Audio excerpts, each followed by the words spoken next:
A woman with nothing left makes a deal with the devil himself, only to discover the real monster wears a doctor's coat. Stay until the end to see how she turns the tables, and don't forget to like and comment with the city you're watching from. The rain came down like nails on the coffin lid.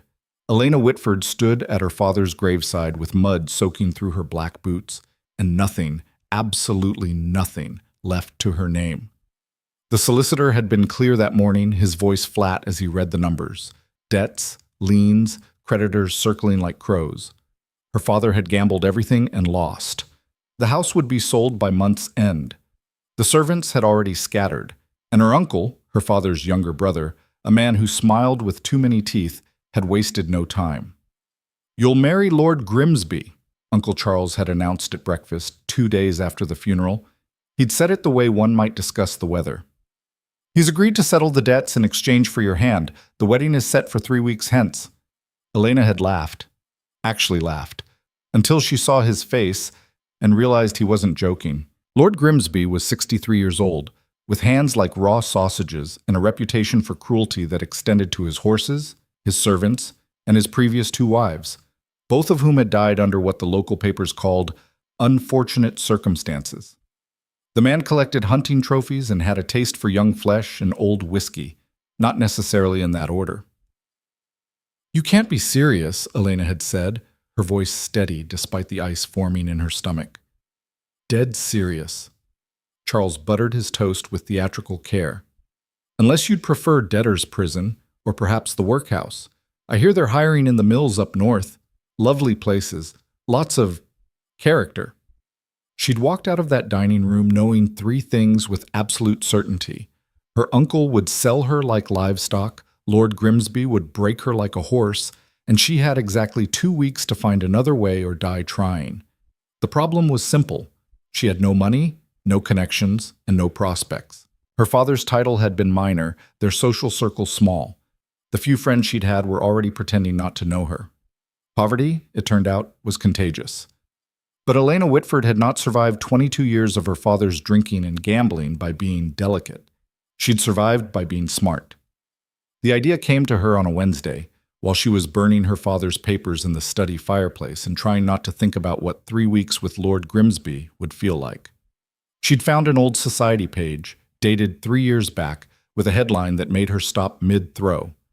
"Duke of Blackmoor withdraws from society following Duchess's tragic death." Duke Adrian Blackmoor.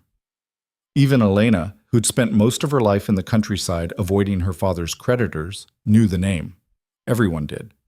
The Blackmoors were old money, the kind that had roots deeper than the monarchy itself. Adrian Blackmoor had inherited at 19 when his father died in a riding accident, and by all accounts had been a perfectly normal, if reserved, young nobleman.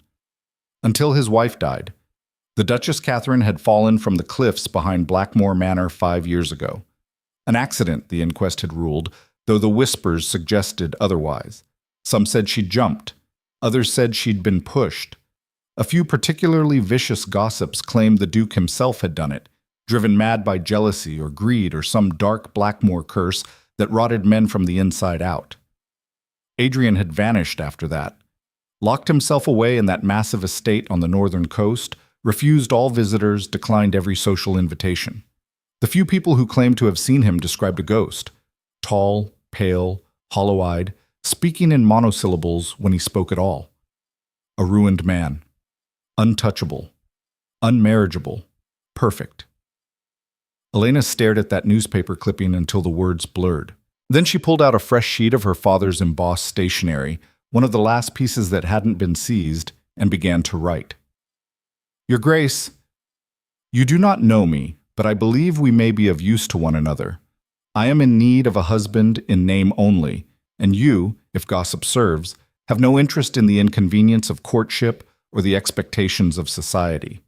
I propose a contract marriage, legal, binding, and entirely practical. In exchange for your name and protection, I offer discretion, minimal interference in your affairs, and an end to any social pressure regarding your unwed status. I have nothing to lose and everything to gain. I suspect you have little to lose and nothing to gain, which makes us equal. If this proposal interests you, I will be at the Heron's Rest Inn in Whitby tomorrow at noon. I will wait 1 hour. Yours in expedience, Elena Whitford.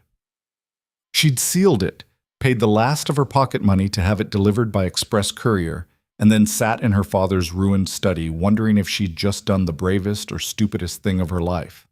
Probably both. The Heron's Rest Inn was exactly as depressing as its name suggested: low ceilings, weak tea, and the persistent smell of boiled fish. Elena sat at a corner table with her hands wrapped around a cup she couldn't afford and watched the door like a condemned woman watching the gallows. Noon came and went. 12:15. 12:30. She was calculating how long she could stretch a single cup of tea before the proprietor threw her out when the door opened and the entire room went quiet. The man who entered was tall, taller than she'd expected, and dressed in black from collar to boot. His hair was dark, almost black, worn longer than fashion dictated, and his face was the kind that would have been handsome if it weren't so completely devoid of expression. He looked like someone had carved a man out of marble and forgotten to add the soul. He scanned the room once, his gaze passing over her without stopping, and Elena felt her stomach drop. He was leaving. He was going to walk right back out that door and... Their eyes met. For a moment, neither of them moved. Then he crossed the room in 4 strides and sat down across from her without asking, without introducing himself, without any of the social niceties that were supposed to accompany a first meeting. "You're either desperate or insane," he said. His voice was low, rough, like he hadn't used it in a while. "Possibly both." "Desperate," Elena confirmed. "Definitely desperate. The jury's still out on insane." Something flickered in his eyes. Not quite amusement, but close. "You want to marry me?" "I want to not marry Lord Grimsby." "And I'm the better option?" "You're the available option. There's a difference." He leaned back in his chair, studying her with the kind of intensity that made her want to squirm. She didn't. Instead, she met his gaze head-on and waited. "You understand what you're asking," he said finally. "Blackmoor Manor isn't in London. It's not even close to London. It's on the northern coast, miles from anything resembling civilization. The nearest town is Whitby, and that's an hour's ride in good weather. You'd be isolated." "I'm already isolated." "You'd be alone with me. A man you've never met. A man with..." His jaw tightened. "A certain reputation." "I've read the papers. Your wife died. People talk. I don't care." "You should." "Should I also care that Lord Grimsby beat his last wife so badly she miscarried twice before dying of a fever?" Elena's voice stayed level, but her hands shook slightly around her teacup. "Should I care that my uncle is selling me to settle gambling debts? Should I care that I have exactly 11 days before I lose even the option to choose?" Blackmoor was quiet for a long moment. "What exactly do you want from this arrangement?" he asked. "Protection. Your name. A roof over my head. Freedom from my uncle in Grimsby. And what do I get?" "An end to speculation. No more pitying looks or marriage-minded mothers throwing their daughters at you. No more questions about when you'll move on or find someone new. You get to be left alone, which I assume is what you want, given that you live like a hermit in a castle on a cliff. It's a manor, not a castle. Is that really the part you're focused on right now?" Another flicker. Definitely almost amusement. "I have conditions," he said. "So do I." "You first." Elena took a breath. This was it. The moment where she either secured her freedom or sealed her doom. "I want my own rooms, my own space. I won't interfere in your affairs or routines, and I expect the same courtesy. I want access to the library if you have one. I want to be able to walk the grounds without supervision. And I want..." She hesitated. "I want the option to leave if it becomes unbearable. A separation, not a divorce, but a legal document stating that I can live independently if necessary." "That's a significant ask." "I'm asking you to marry me after one conversation. Everything about this is significant." Blackmoor drummed his fingers on the table. 1, 2, 3, stop. "Fine. You'll have your rooms, your freedom, and your escape clause. Now my conditions. You don't ask about my wife. You don't go into the West Wing. Those were her rooms and they stay locked. You don't entertain visitors without my permission, and you absolutely do not speak to the doctor." Elena blinked. "The doctor?" Dr. Corvin Hale. He was my wife's physician. He still visits occasionally to check on the staff. You stay away from him. Why? Because I said so. His voice went flat, the almost warmth vanishing like smoke. Those are my terms. Accept them or don't. Every instinct Elena had was screaming at her that this was wrong, that something dark was rotting at the heart of Blackmoor Manor, that marrying this man was trading one cage for another. But Lord Grimsby's face swam up in her memory, those wet lips, those thick hands, and she thought about what unbearable really meant. I accept, she said. They were married 3 days later in a church so small it barely qualified as a chapel, with 2 witnesses pulled from the street and a vicar who looked deeply uncomfortable with the entire proceeding. Elena wore a gray dress because she was still in mourning and couldn't afford anything else. Blackmoor wore black because apparently he was always in mourning. The vicar rushed through the vows like the church was on fire. When it came time for the kiss, Blackmoor leaned in, paused an inch from her mouth, and simply pressed his lips to her forehead instead. "Welcome to Blackmoor," he murmured. It felt like a warning. The journey north took 2 days by carriage, and Elena spent most of it watching the landscape change from rolling green hills to something harder, wilder, bleaker. The trees grew stunted and bent, shaped by constant wind. The sky turned gray and stayed that way. Villages became sparse, then disappeared entirely. By the time they reached Blackmoor Manor, Elena was starting to understand what isolated really meant. The manor sat on a cliff overlooking the sea, a massive stone structure that looked like it had been there since before England had a name. It was beautiful in a brutal sort of way, all sharp angles and tall windows and walls thick enough to withstand a siege. The kind of place that would either protect you or entomb you, depending on which side of the door you were standing. The carriage stopped in the courtyard. Blackmoor got out first, then offered his hand to help her down. His palm was cold. "The staff are expecting you," he said. "Mrs. Hargrave, the housekeeper, will show you to your rooms. Dinner's at 8 if you want it. If not, tell Mrs. Hargrave and she'll have something sent up." "You won't be dining with me." "I rarely dine with anyone." He turned toward the manor, then paused. "One more thing. The cliffs behind the manor, stay away from them. The paths are treacherous, especially in the rain, and the tide comes in fast. I won't lose another wife to those rocks." He walked inside before she could respond. Elena stood in the courtyard, wind whipping her skirts around her legs, and stared up at the gray stone walls of her new home. Somewhere in the distance, a raven cried. Mrs. Hargrave turned out to be a woman in her 50s with iron-gray hair, a spine like a ramrod, and the kind of face that suggested she'd seen everything and been impressed by none of it. "Your Grace," she said, curtsying with military precision, "welcome to Blackmoor Manor. I've prepared the blue suite for you, 2nd floor, east wing, overlooking the gardens." "Thank you." Elena followed her inside, trying not to gape at the entrance hall. It was enormous. Marble floors, sweeping staircases, portraits of stern-faced Blackmoors glaring down from the walls. Everything was clean, polished, perfect, and completely lifeless, like a museum or a mausoleum. "The Duke's rooms are in the south wing," Mrs. Hargrave continued as they climbed the stairs. "He prefers privacy, so the staff are instructed not to disturb that area unless summoned. Your rooms are separate, as requested." "And the west wing?" Mrs. Hargrave's expression didn't change, but something in the air went cold. "The west wing is closed, Your Grace. Has been for 5 years. His Grace was clear that it's to remain locked." "Of course." Elena filed that away for later. "How many staff are there?" 12 permanent. Myself, 3 housemaids, 2 footmen, the cook, 2 kitchen maids, the groundskeeper, the stable master, and his boy. Dr. Hale visits weekly to check on everyone's health. His Grace is very particular about that. The doctor my husband mentioned. Dr. Hale has been with the family for nearly a decade.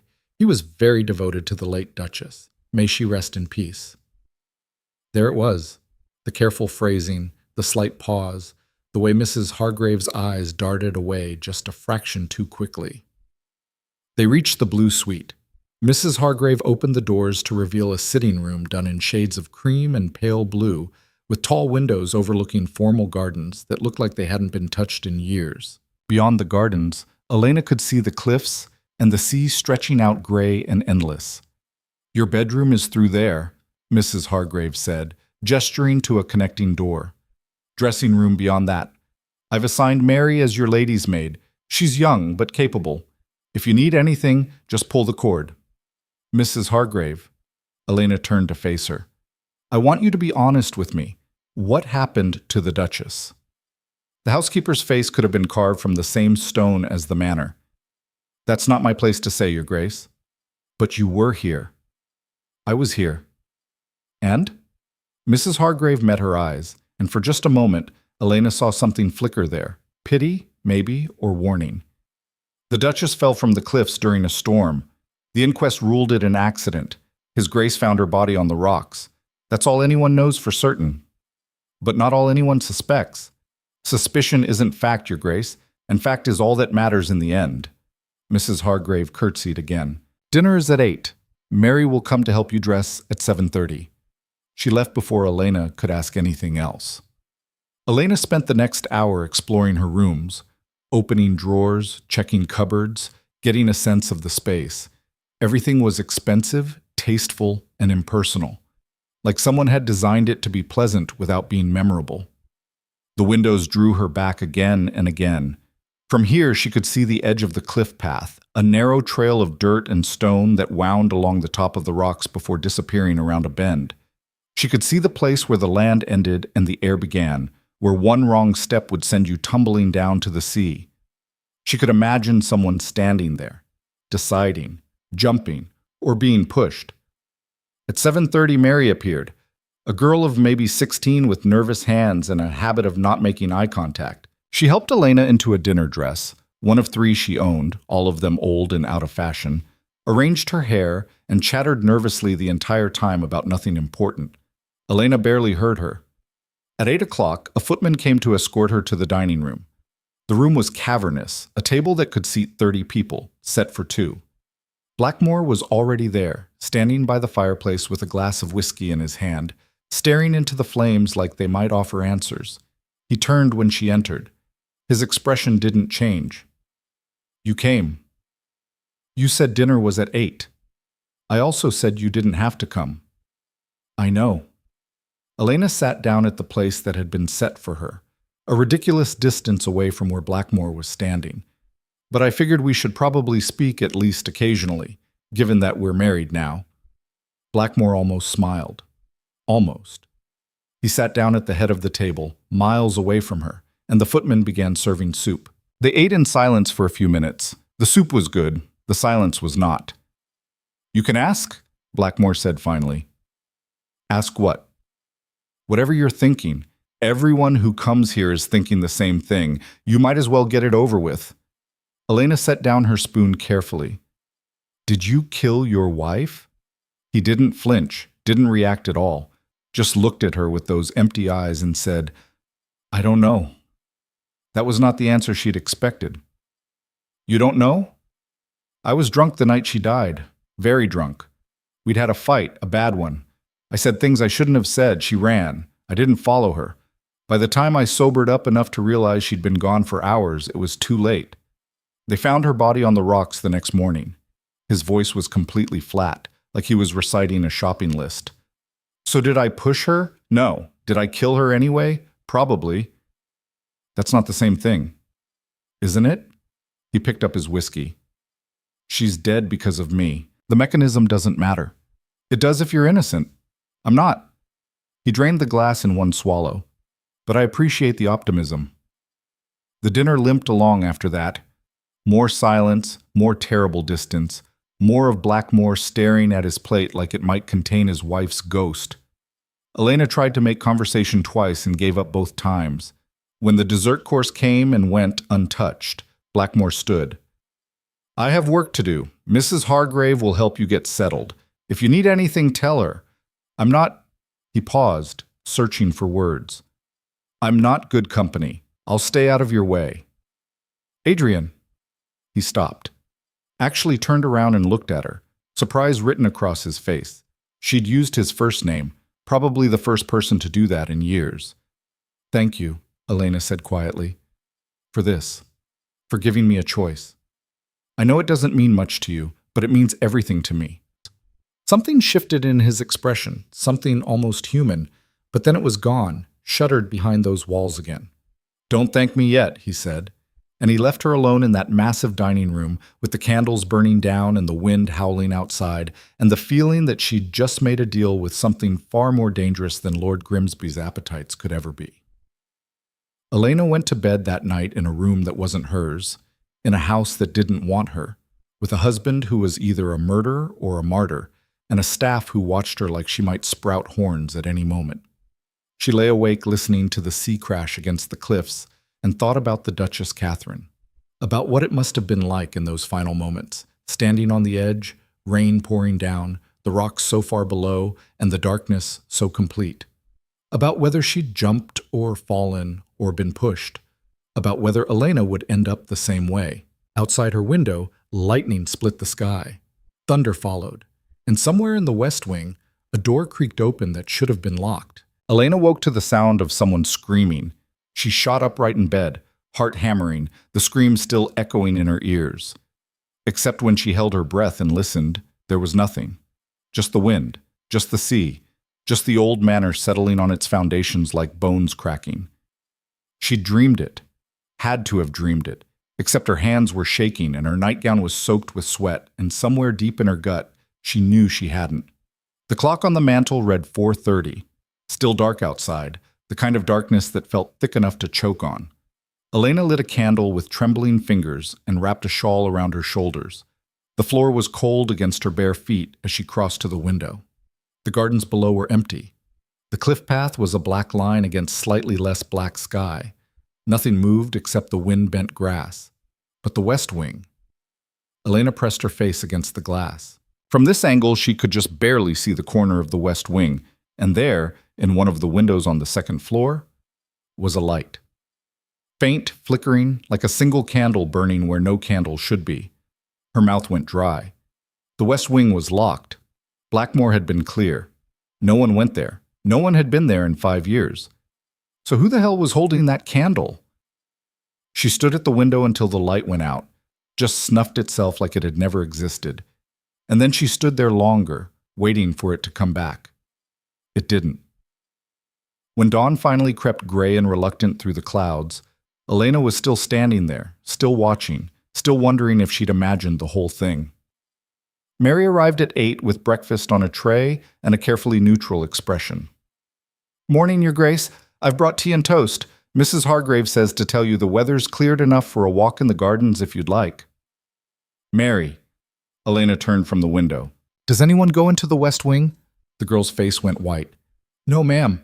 His Grace keeps it locked. Has done since—" She cut herself off.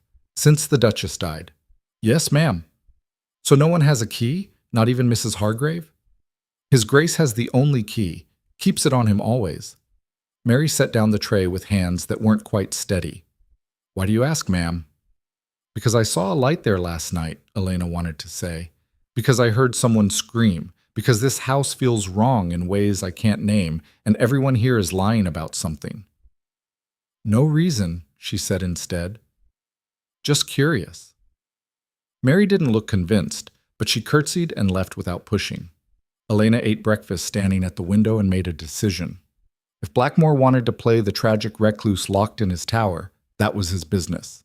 But if he expected her to live here, to stay here, to survive here, then she'd be damned if she was going to do it blind. She needed to know what happened to Catherine Blackmoor, and she needed to know today. The library was on the first floor, tucked behind the main staircase, in a room that smelled like old leather and older secrets. Floor-to-ceiling shelves, books in a dozen languages, chairs that had probably cost more than Elena's entire childhood home. It was beautiful. It was also completely unused.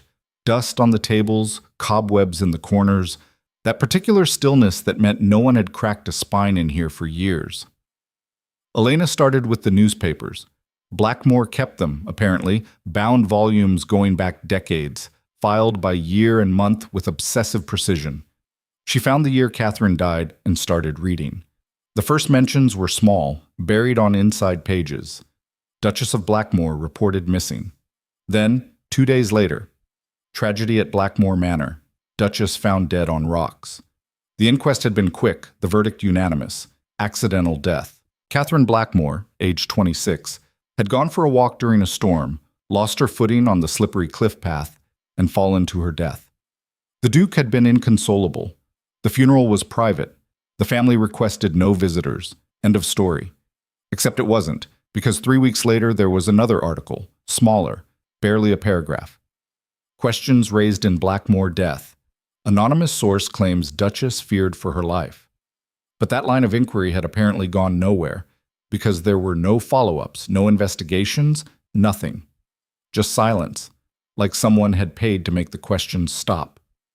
Elena sat back in her chair and stared at the ceiling. A young woman, isolated in a remote manner, dies under suspicious circumstances, and nobody asks questions? Nobody pushes back? Either the Blackmoor name carried more weight than she'd realized, or someone had been very thorough about cleaning up the mess. Most people start with poetry. Elena nearly fell out of her chair. She spun around to find Blackmoor standing in the doorway, still dressed in yesterday's clothes, looking like he hadn't slept in a week. Or a year. His eyes were bloodshot, his jaw shadowed with stubble, and he was holding a glass of something amber that definitely wasn't tea. "I didn't hear you come in," Elena said, hating how her voice shook. "That's because I live here and you don't know which floorboards creak yet." He crossed to one of the chairs and collapsed into it like his strings had been cut. "Let me guess. You're reading about Catherine." "I'm reading the news." "Same thing." He took a long drink. "Find anything interesting?" "Just that your wife died and no one seemed to care very much." "Oh, they cared. They just cared more about not upsetting the Duke of Blackmoor. Money buys silence better than it buys happiness. Who knew?" His laugh was bitter enough to curdle milk. "What do you want to know, Elena? Ask. Everyone else is too polite or too scared, but you don't strike me as either." Elena weighed her options. Blackmoor was drunk, or getting there fast, which meant he might actually answer questions he'd dodged sober. But it also meant he was unstable, and she didn't know him well enough to predict which way that instability would swing. Screw it. She was already in over her head. "Did Catherine really just fall?" she asked. "According to the inquest." "That's not what I asked." Blackmoor stared into his glass like it might contain prophecy. "I don't know. She was upset that night. I told you that. We'd fought. She said terrible things. I said worse. She ran. I drank. And by the time I went looking for her, it was too late. Maybe she slipped. Maybe she jumped. Maybe the wind caught her at the wrong moment. I'll never know." "What did you fight about?" "Does it matter?" "It might." He was quiet for so long Elena thought he wasn't going to answer. Then, "She wanted to leave. Said she couldn't breathe here, couldn't think, couldn't be herself. Said I was smothering her. Said the doctor—" He stopped, took another drink. "She said a lot of things. I didn't believe her. Thought she was being hysterical." "The doctor," Elena repeated. "Dr. Hale?" "Don't." Blackmoor's voice went sharp. "I told you to stay away from him." "You never told me why." "Because he's dangerous." "Dangerous how?" "Just—" Blackmoor stood up abruptly, nearly knocking over his glass. "Just stay away from him, Elena. That's not a request. Catherine trusted him, and look where it got her." He left before she could ask what the hell that meant. Elena sat alone in the library for another hour, reading and rereading those articles, trying to find something, anything, that made sense. But the more she read, the less she understood. Catherine had been young, healthy, well-liked by the staff. No history of melancholy or instability, no reason to kill herself. And yet she died on those cliffs during a storm, and the only witness was the sea, unless she hadn't been alone. The thought crawled up Elena's spine like ice water. She was still sitting there when Mrs. Hargrave appeared in the doorway, her expression carefully blank. "Your Grace, Dr. Hale is here for his weekly visit. He's asked if you'd be willing to meet him in the drawing room." Every instinct Elena had screamed no. "I thought the Duke preferred I didn't speak with the doctor." "His Grace is indisposed at the moment." Mrs. Hargrave's tone made it clear what indisposed meant. "And the doctor is very insistent. He says it's a matter of your health, a standard examination for new residents of the manor, something about the climate here being harsh on those unaccustomed to it." It was a trap. Had to be a trap. Of course, Elena heard herself say. I'll be there in a moment. Mrs. Hargrave left. Elena counted to 10, then to 20, then made herself stand up and walk toward the drawing room like she wasn't walking toward the gallows. Dr. Corvin Hale was waiting by the fireplace, all smiles and charm and perfectly tailored clothes. He was handsome in a careful way, dark hair graying at the temples, green eyes, the kind of face that inspired trust. 40-something, Elena guessed, though he could have been older, the kind of man who aged well because he knew how to take care of himself, the kind of man who'd learned to hide his teeth. Your Grace, he bowed, perfect and practiced. What a pleasure to finally meet you. I'm Dr. Corvin Hale. I've been the Blackmoor family physician for nearly a decade now. Doctor. Elena stayed near the door, keeping her escape route clear. Mrs. Hargrave said you wanted to examine me. Merely a precaution. The northern climate can be taxing, particularly for those coming from softer country. I like to ensure all residents of the manor are in good health. His smile never wavered. It will only take a moment. A few simple questions, check your pulse, nothing invasive. That won't be necessary. I'm perfectly healthy. I'm sure you are. He took a step toward her. But humor me. The Duke would never forgive me if something happened to his new wife and I hadn't done my due diligence. The way he said new wife made Elena's skin crawl. The Duke specifically asked me not to speak with you, she said, keeping her voice level. So I think I'll have to decline. I'm sure you understand. Something flickered in Hale's eyes, just for a second, so fast she almost missed it. Anger maybe, or calculation. Did he? Hale's smile turned thoughtful. How interesting. And did he tell you why? That's between me and my husband. Of course, of course. Forgive me, I don't mean to overstep. It's just that the Duke has been unwell since Catherine's death. Understandably so, of course. Grief does terrible things to the mind. Sometimes it makes us suspicious of the very people trying to help us. Are you calling my husband mad? I'm calling him grieving. There's a difference. Hale moved to the window, casual as anything, but now he was between Elena and the door. He loved Catherine very much, you know. They all do, at first. The Blackmoor men have a tendency to become obsessed with their wives. It's in the blood, I think. Something about this place brings it out of them. Elena's heart was hammering now. I should go. Did he tell you about the arguments? Hale continued, like she hadn't spoken. The accusations Catherine made toward the end? She became quite paranoid, poor thing, insisted people were trying to hurt her, insisted I was poisoning her, can you imagine? Me, who treated her since she arrived at Blackmoor, who sat with her through every headache and fever, who cared for her when her own husband was too drunk to notice she was suffering. I really should. She kept a journal, you know, wrote down all her fears, all her delusions. The Duke found it after she died, nearly destroyed him reading what she'd convinced herself was true. He burned it, I believe. Couldn't bear to keep it. Elena's blood went cold. A journal? Oh yes, quite detailed from what I understand, full of wild theories and baseless accusations. Hale turned from the window, his smile gentle and his eyes dead. But that's what isolation does, Your Grace. It makes us see monsters where there are none, makes us suspect the people who care about us most. You do well to remember that living here. The mind plays tricks when there's nothing but stone walls and sea for company. Thank you for the warning, Doctor. Now, if you'll excuse me, one more thing. He reached into his coat and pulled out a small brown bottle. For sleeping. The wind here can be quite loud at night. Many find it difficult to rest properly. Just a few drops in water before bed. It will help. He held out the bottle. Elena didn't take it. I sleep fine.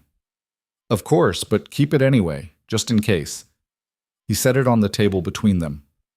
You know where to find me if you need anything at all. I'm always happy to help. He left then, finally, and Elena stood alone in the drawing room staring at that brown bottle like it might sprout fangs. Poisoning her, Catherine had said. Insisted I was poisoning her. Elena picked up the bottle with shaking hands. No label, no indication of what was inside. Just brown glass and cork and whatever liquid sloshed around when she tilted it. She should throw it away. Should smash it against the fireplace and watch it burn. Instead, she slipped it into her pocket and went to find Mrs. Hargrave. The housekeeper was in the kitchens, supervising dinner preparations with the kind of military precision that suggested she'd done this 1,000 times and would tolerate no deviation. "Mrs. Hargrave, a word?" They stepped into the hallway. Elena kept her voice low. "The doctor said Catherine kept a journal, that the Duke burned it after she died. Is that true?" Mrs. Hargrave's face could have been carved from ice. "That's not something I can speak to, Your Grace." "Can't or won't?" "Both." But there was something in her eyes, a warning, maybe, or fear. "If I were you, I'd stop asking questions about the late Duchess. Nothing good comes from digging up the dead." "Someone already dug her up," Elena said. "Otherwise she wouldn't have fallen from those cliffs." Mrs. Hargrave went very still. "What exactly are you implying?" "I'm not implying anything. I'm stating facts. A young woman died under suspicious circumstances, and everyone in this house is pretending it was an accident. But accidents don't require warnings. Accidents don't require locked wings and forbidden doctors and husbands who drink themselves unconscious every night. You don't know what you're talking about. Then tell me. Make me understand." For a moment, Mrs. Hargrave looked like she might actually do it. Her mouth opened. Her eyes went soft with something that looked like pity or regret. Then she shut down again, fast as a trap snapping closed. "I've worked for the Blackmoor family for 23 years, she said quietly. "I've served 3 dukes and 2 duchesses. I've learned when to speak and when to stay silent. You do well to learn the same." She walked away before Elena could stop her. That night, Elena couldn't sleep. She lay in bed listening to the wind and thinking about journals and doctors and wives who died on cliffs. She thought about that light in the West Wing window, about the scream she'd heard, or imagined she'd heard, about whether Catherine had written down her fears before she died, and what those fears might have been. Around midnight, she made a decision that was either brave or stupid, or both. She was going to find that journal. If Blackmoor had burned it, fine, she'd be wasting her time and that was that. But if he hadn't, if he'd hidden it somewhere because he couldn't bear to destroy it completely, then maybe it would have answers. Maybe it would tell her what really happened on those cliffs. Maybe it would tell her whether she should run while she still could. The manor was different at night. Shadows moved wrong. Floorboards creaked under no weight. Every portrait seemed to follow her with painted eyes as she crept down the hallway in her nightgown and bare feet, a single candle trembling in her hand. She'd start with Blackmoor's study. If he'd kept anything of Catherine's, that's where it would be. The study door was unlocked. Elena slipped inside and closed it behind her with a soft click. The room smelled like whiskey and old paper. Blackmoor's desk was a disaster. Bills and letters and ledgers all jumbled together like he'd given up trying to organize anything. Bookshelves lined the walls. A drinks cabinet sat in the corner, mostly empty bottles. Elena started searching. Desk drawers first. Nothing but correspondence and financial records. The bookshelves next. She pulled out random volumes, shook them, checked for hidden compartments. Nothing. The cabinet, the windowsill, behind the paintings on the walls. Nothing, nothing, nothing. She was about to give up when her candle flickered and she noticed something odd. One of the floorboards near the fireplace sat slightly higher than the others. Just a fraction, just enough. Elena knelt down and pressed on it. The board shifted. Her heart started hammering. She worked her fingers under the edge and pried it up. Beneath was a hollow space, and inside that space was a small wooden box. Elena's hand shook as she lifted it out. No lock, just a simple latch. Inside was a leather-bound journal, a single letter tied with ribbon, and a small glass vial half full of white powder. She stared at them, her mind racing. This was it. This was what Blackmoor had hidden, what he couldn't burn but couldn't bear to keep visible. She reached for the journal. "I wouldn't do that if I were you." Elena screamed and dropped the candle. It went out. The room plunged into darkness. Someone grabbed her wrist. She tried to pull away, to run, but the grip was iron tight and yanking her backward, and then there was a hand over her mouth and, "It's me!" Blackmoor's voice, rough and close and furious. "It's me, you little fool! Stop fighting!" Elena went still. Blackmoor released her and struck a match, lighting the candle she'd dropped. In the flickering light, his face was a mask of rage and something worse, betrayal. What the hell are you doing in here? He demanded.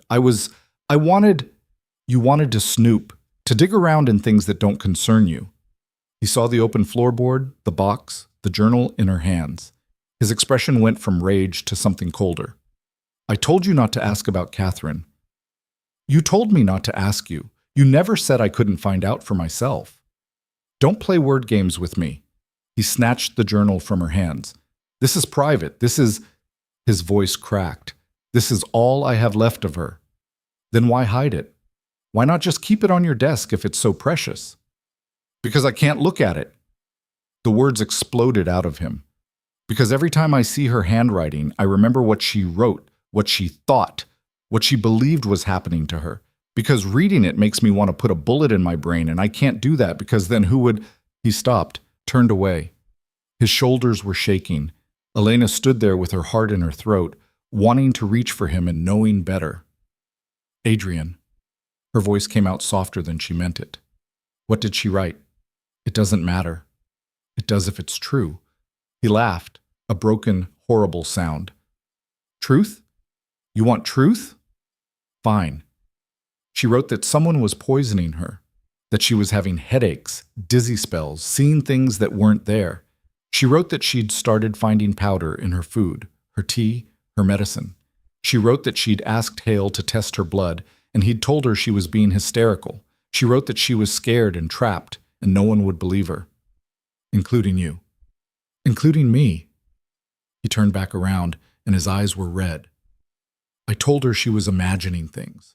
Told her the stress was getting to her. Told her to trust Hale because he was a professional, and she was just...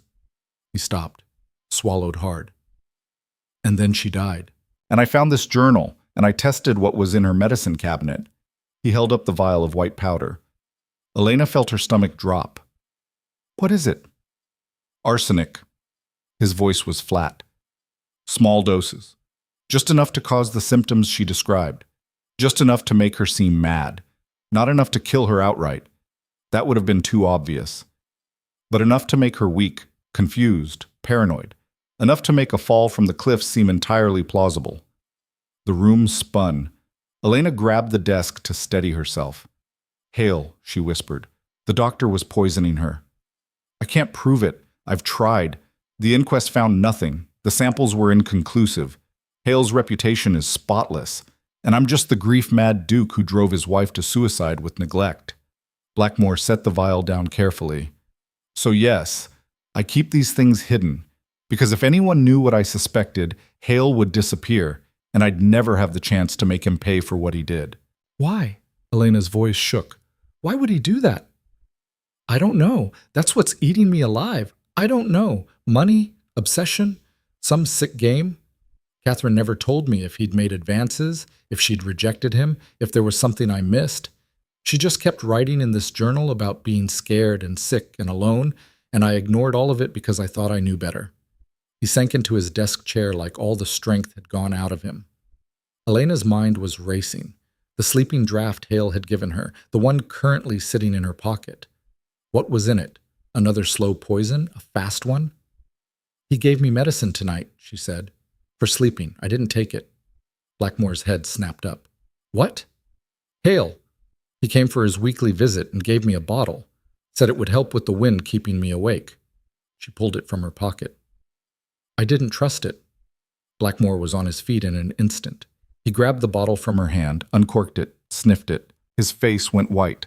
Laudanum. Heavy dose. He looked at her.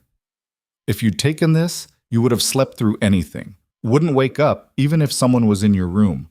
Wouldn't be able to fight back. The implication hung in the air like poisoned gas. He's going to try again, Elena said. Whatever he did to Catherine, he's going to do to me.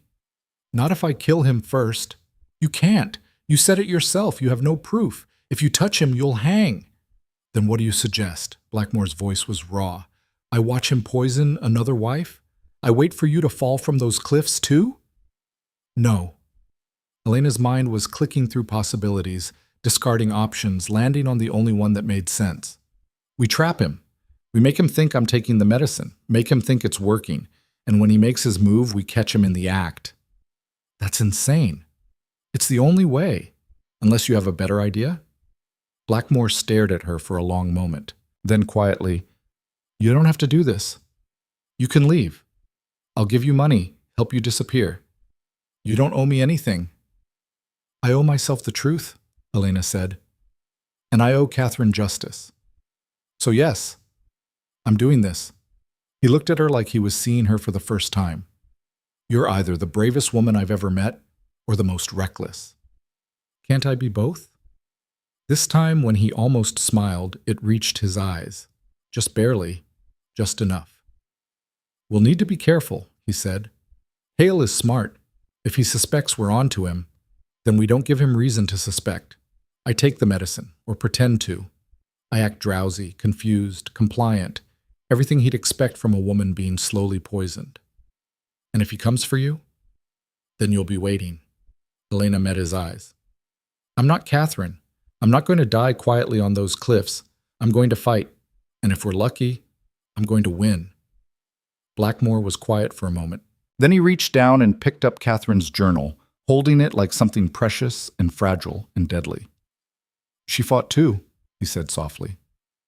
"She wrote that, at the end, that she was going to prove what was happening to her, that she was going to expose Hale no matter what it cost." He looked up. "I think that's why she went to the cliffs that night. I think she was looking for evidence, and I think Hale followed her." "Then we finish what she started," Elena said. Outside, the wind picked up, the candle flame guttered and danced, and somewhere in the manor a door opened that should have stayed closed, and footsteps moved soft as death through empty halls. Elena spent the next 3 days pretending to take the medicine. It was easier than she'd expected. Pour a cup of water, add a few drops from the brown bottle while Mary watched, lift it to her lips, pretend to swallow, then tip the rest into the potted plant by the window when the maid turned away. The plant was dying now, leaves curling brown at the edges, which told Elena everything she needed to know about what she wasn't putting in her body. But she had to sell it, had to make Hale believe it was working, so she started moving slower, speaking softer, letting her sentences trail off mid-thought like she'd forgotten what she was saying. She spent hours in her room with the curtains drawn, came down to dinner looking pale and tired, picked at her food with shaking hands. Blackmoor watched her performance with something that looked like admiration mixed with horror. He'd started eating dinner with her every night now, sitting close instead of at the far end of that ridiculous table. And they'd talk in low voices about everything except the trap they were setting. "You're good at this," he'd said on the second night, watching her push potatoes around her plate with the coordination of a drunk. "I had practice," Elena replied. "My father used to host card games. I learned early how to look harmless." "You are many things, Elena Blackmoor. Harmless isn't one of them." She'd smiled at that. Actually smiled. And something had shifted between them. Something that felt dangerously close to partnership. To trust. To something she didn't have a name for yet. On the 4th day, Dr. Hale came back. Mrs. Hargrave announced him with that same carefully neutral expression she used for everything unpleasant. "Dr. Hale is here to check on your Grace's health. Shall I show him up to your sitting room?" Elena was in the library, wrapped in a shawl despite the fire, the very picture of frailty. She let her eyes go unfocused for just a moment before answering. "Yes. Thank you, Mrs. Hargrave." The housekeeper left. Elena counted to 30, then stood and made her way upstairs, moving slowly, one hand on the wall, like she needed the support. She passed a maid in the hallway and didn't quite meet her eyes. Passed a footman and swayed slightly, like standing was hard. By the time she reached her sitting room, her heart was hammering, but her face showed nothing but drowsy confusion. Hale was waiting by the window, backlit by gray afternoon light. He turned when she entered, and his smile was warm as summer and twice as false. "Your Grace, how are you feeling today?" "Tired." Elena sank into a chair like her legs wouldn't hold her. "I'm always tired now. The medicine helps me sleep, but I wake up feeling worse somehow." "That's normal. Your body is adjusting to the climate. It will pass." He moved closer, pulling a chair up beside hers. Too close. "May I?" He took her wrist before she could answer, pressing his fingers to her pulse.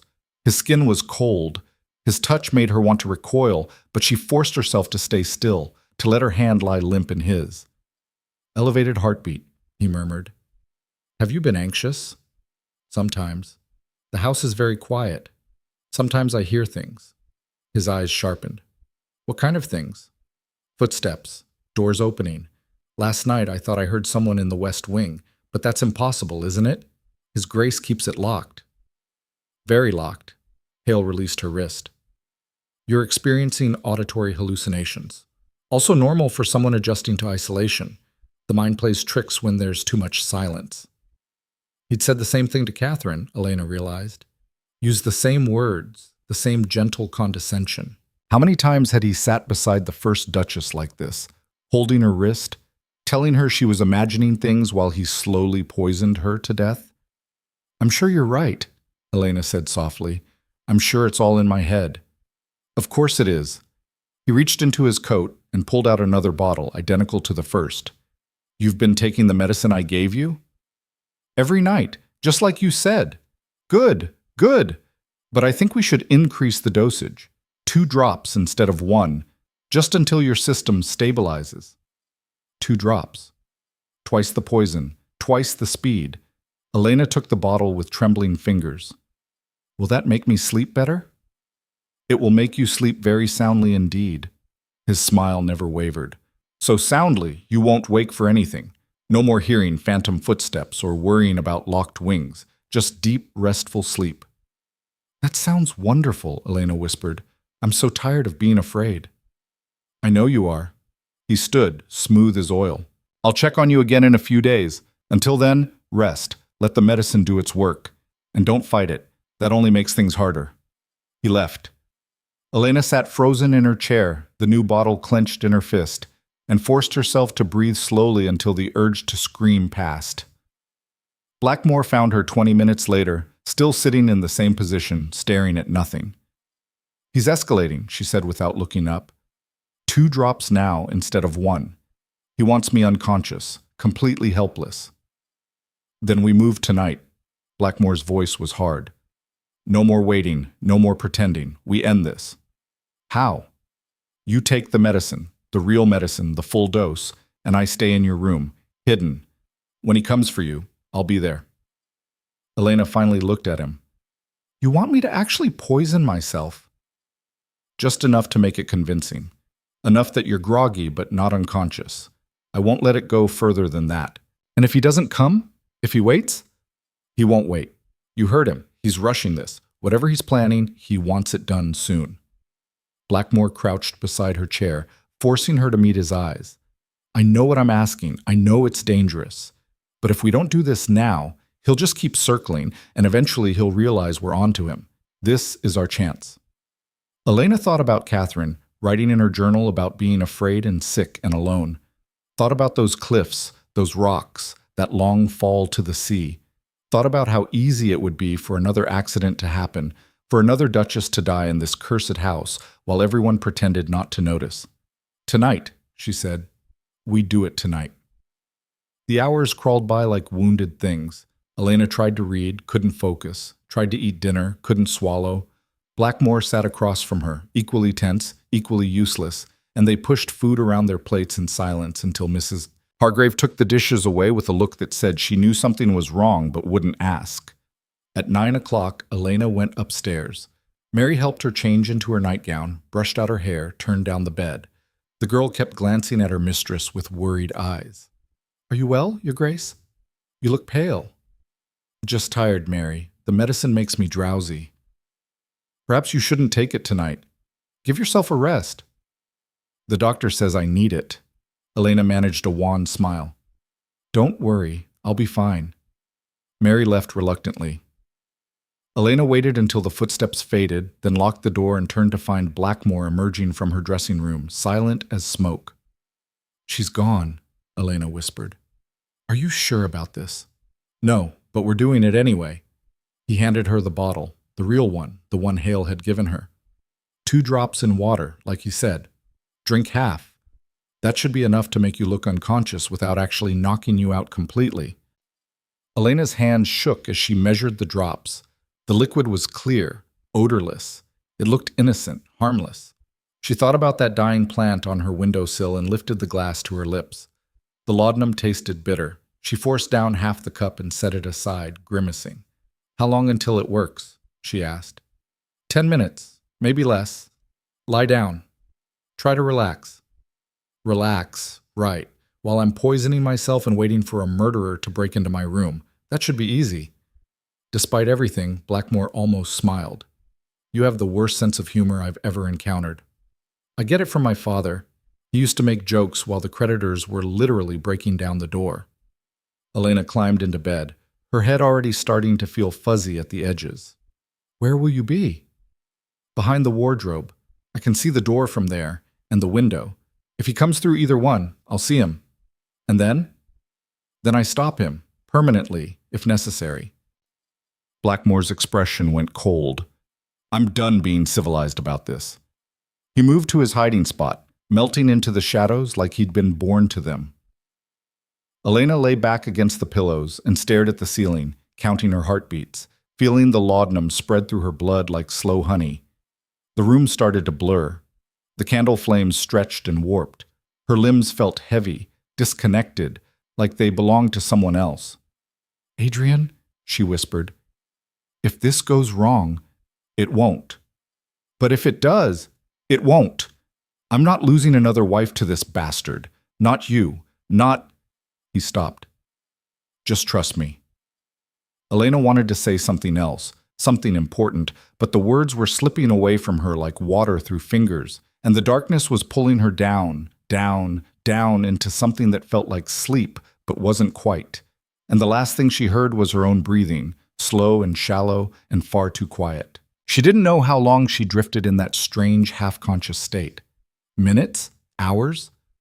Time had stopped meaning anything, but gradually, through the fog, she became aware of something changing. A sound. A movement. The door. Someone was opening the door. She tried to move. Couldn't. Tried to open her eyes fully. Managed only slits. Through her lashes, she could see a figure entering her room, closing the door softly behind him, moving toward the bed with practiced quiet. Dr. Hale. He stood over her for a moment, just watching. Then he reached down and shook her shoulder, gently at first, then harder. Elena forced herself to stay limp, to not react, to look as unconscious as she was supposed to be. Perfect, Hale murmured. Absolutely perfect. You made this so easy, Your Grace. So wonderfully, stupidly easy. He moved to the window and opened it. Cold air rushed in, sharp enough to cut. Elena heard the sea crashing against the cliffs below, heard the wind howling like something alive and hungry. Hale came back to the bed, pulled back the covers, slid his arms under her body, lifting her like she weighed nothing. Just like Catherine, he said softly, almost tenderly. So beautiful, so fragile, so convinced she could fight me. They always think they can fight. He was carrying her toward the window, toward the open window, toward the cliff path and the rocks and the long fall that would look so much like an accident when they found her broken body in the morning. Elena's mind was screaming at her to move, to fight, to do something, but her body wouldn't respond. The laudanum had her pinned like a butterfly to a board, helpless and drowning and completely at his mercy. This was it. This was how she died. Not like Catherine had died, but exactly like Catherine had died. And Blackmoor was going to watch it happen again, and Blackmoor erupted from the shadows like a demon made flesh. He hit Hale with the force of an avalanche, slamming into him so hard they both went sprawling.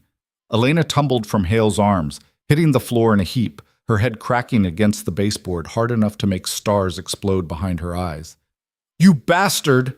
Blackmoor's voice was raw, animalistic. "You murdering bastard!" Hale rolled, came up with something in his hand, a knife, small but wicked sharp, the kind a doctor would use for surgery. He slashed at Blackmoor, opening a line of red across his forearm. "You should have stayed drunk," Hale hissed. "Should have stayed in your study drowning in guilt like a good little duke, but no, you had to bring in a replacement, had to give me more work to do." "Why?" Blackmoor circled him, blood dripping from his arm. "Why kill them? What did Catherine ever do to you?" "She existed. She was in the way." Hale's smile was terrible. "Did you really think you were the heir, Adrian? Did you really think the Blackmoor fortune was yours by right?" "What are you talking about?" "Your father, my mother. 30 years ago, when they were young and stupid, and in love before he married your ice-cold bitch of a mother. Hale's eyes glittered. I'm your brother, you fool. Your older brother. The bastard son he paid my mother to hide away and forget. But I didn't forget. And I didn't forgive. The room spun. Elena tried to focus, tried to push herself up, but her arms wouldn't hold her. You're insane, Blackmoor said. I'm owed. Everything you have should have been mine, the title, the money, the respect, but I can't inherit as a bastard, can I? Can't claim what's mine unless there's no one left to claim it, unless the legitimate line dies out. Hale lunged forward, slashing again. Blackmoor barely dodged. Catherine figured it out, found my mother's letters, confronted me, said she was going to tell you everything. So I took care of her, just like I'm going to take care of your new wife, and then you, poor grief-stricken Adrian, you'll drink yourself to death, and I'll be the last Blackmoor standing. The good doctor who tried so hard to save the family, who'll inherit everything by default when there's no one else left. You're insane, Blackmoor repeated, but his voice had gone hollow. Our father, he would never, wouldn't he? Ask yourself, brother, why did he keep me around? Why employ the bastard son of his mistress as the family physician? Guilt? Pity? Or maybe he was hoping I'd be content with scraps. Hale's laugh was broken glass. Well, I'm done with scraps. I want it all.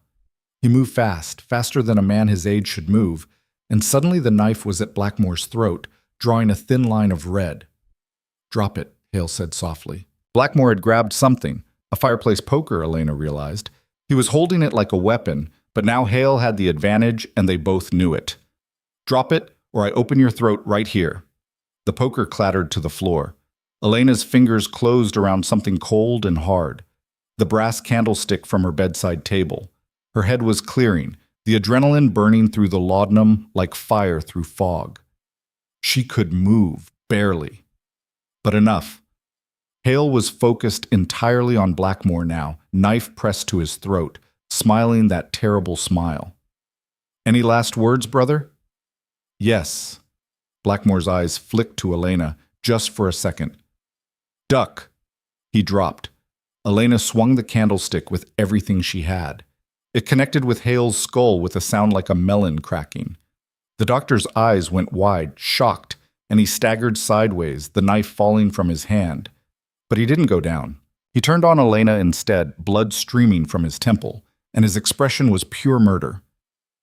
You little bitch! Blackmoor tackled him from behind.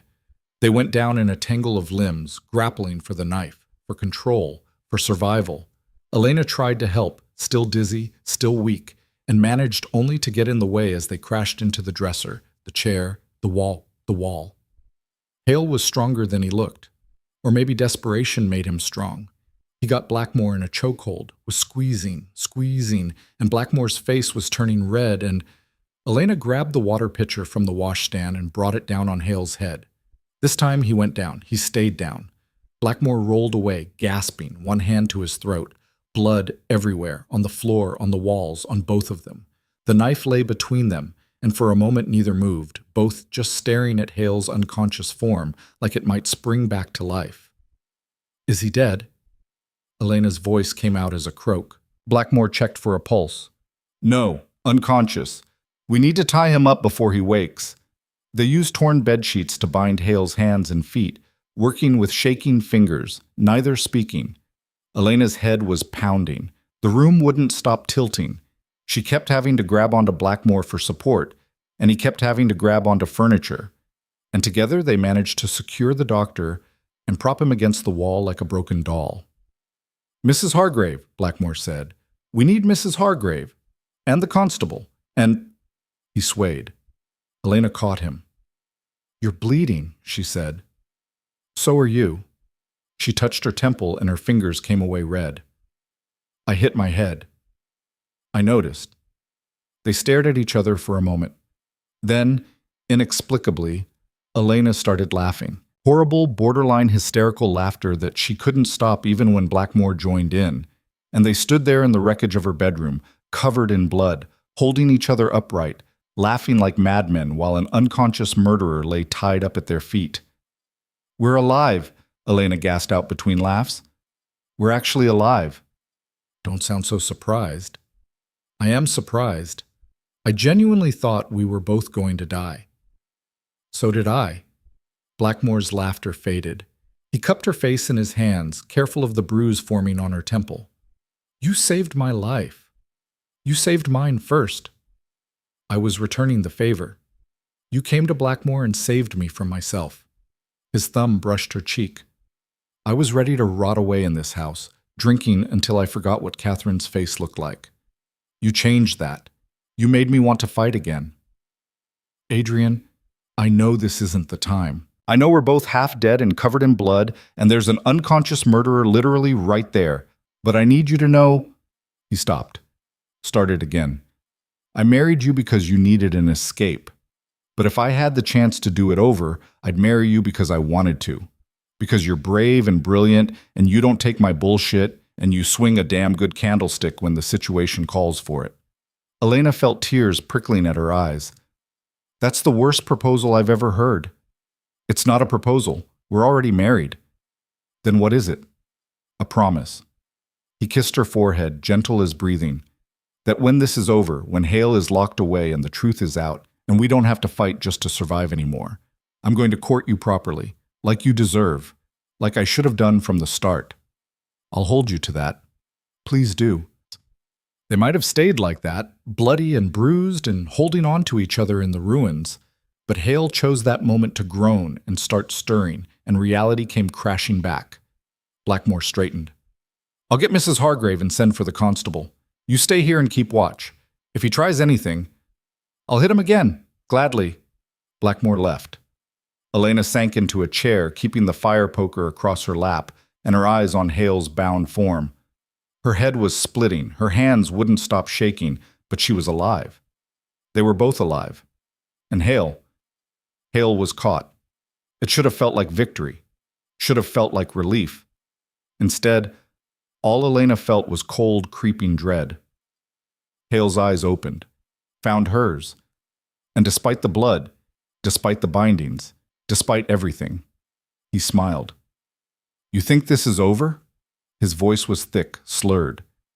You think tying me up changes anything? I have friends, little Duchess, powerful friends. Friends who owe me favors. Friends who'll make sure I never see the inside of a cell. You're insane. I'm connected. There's a difference.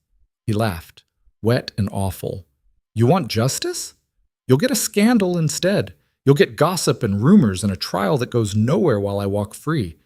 And when I do, when they let me go because there's no real evidence, just the word of a drunk duke and his nobody wife, I'll come back. I'll finish what I started. And next time you won't see me coming. You're wrong. But Elena's voice shook. We have proof. We have Catherine's journal, the poison, your own confession. Hearsay, circumstantial, and my confession? I was clearly delusional from the head injury. You'll never make it stick. His smile widened. I've been planning this for 30 years, Your Grace. You think I didn't cover my tracks? You think I didn't prepare for every possibility? The door burst open.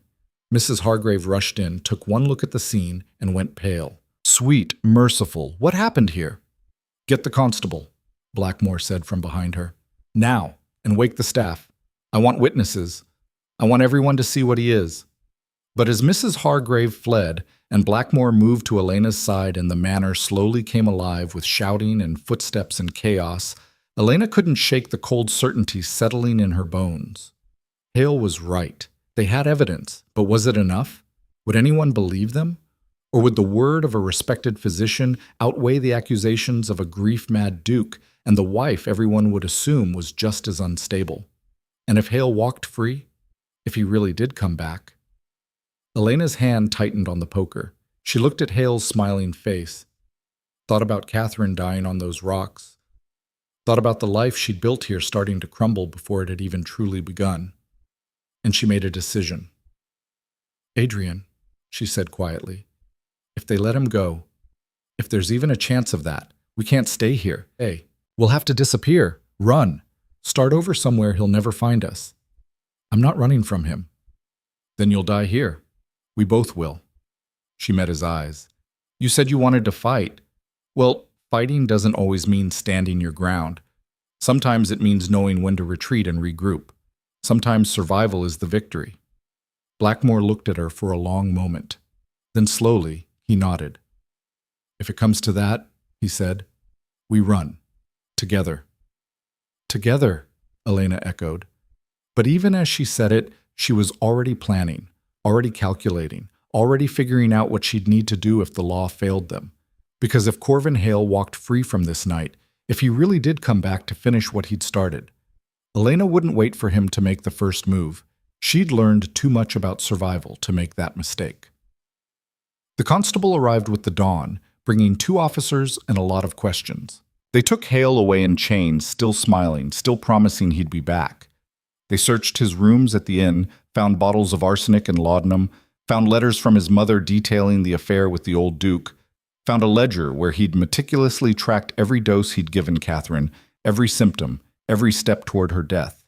It should have been enough. But as the constable examined the evidence with increasingly worried eyes, as he pulled Blackmoor aside for a hushed conversation that Elena couldn't quite hear, she saw Blackmoor's face go pale. And she knew. They didn't have enough. Or they had enough evidence but not enough influence. Or Hale's connections ran deeper than anyone had realized. Whatever the reason, when Blackmoor came back to her, his expression told her everything. "They're taking him to London for trial," he said quietly, "because of his standing in the medical community, because the case is too politically sensitive to handle locally, and the constable thinks he'll walk. Maybe not completely free, but certainly not hanged. A scandal, a ruined reputation, maybe a few years in a comfortable cell if we're lucky, but not justice, not real justice." Elena felt something inside her turn to ice. "When?" she asked. "When what? When does the trial start? How long do we have?" Blackmoor understood. She could see it in his eyes, the terrible understanding that they were standing on the edge of something irreversible. 3 months, he said. Maybe 4 if his lawyers are good. Then we have time. Time for what? Elena looked out the window at the cliffs, at the sea, at the gray morning light crawling across the rocks where Catherine had died. She thought about survival, about justice, about what happened to women who waited for men to save them. "Time to make sure," she said softly, "that Corvin Hale never makes it to trial." Blackmoor went very still. "Elena, he killed your first wife. He tried to kill me. He'll keep trying until we're both dead, or he is. You know I'm right." "What you're suggesting?" "I'm not suggesting anything." She turned to face him. "I'm telling you what's going to happen. One way or another, Hale dies. The only question is whether you help me or I do it alone." Outside, the wind picked up. The sea crashed against the cliffs. And somewhere in London, a murderer sat in a cell, planning his defense, counting on the law to protect him one last time. He was wrong. Blackmoor stared at her like she'd just suggested burning down Parliament. "You can't be serious." "Do I look like I'm joking?" Elena's voice was steady, cold. "He killed Catherine. He tried to kill me. He'll kill again if we let him walk. So no, Adrian, I'm not joking. I'm being practical." "Practical." He laughed, sharp and bitter. "Murder is practical now? It's not murder if it's justice. That's not how the law works. The law doesn't work at all. You said it yourself, he'll walk.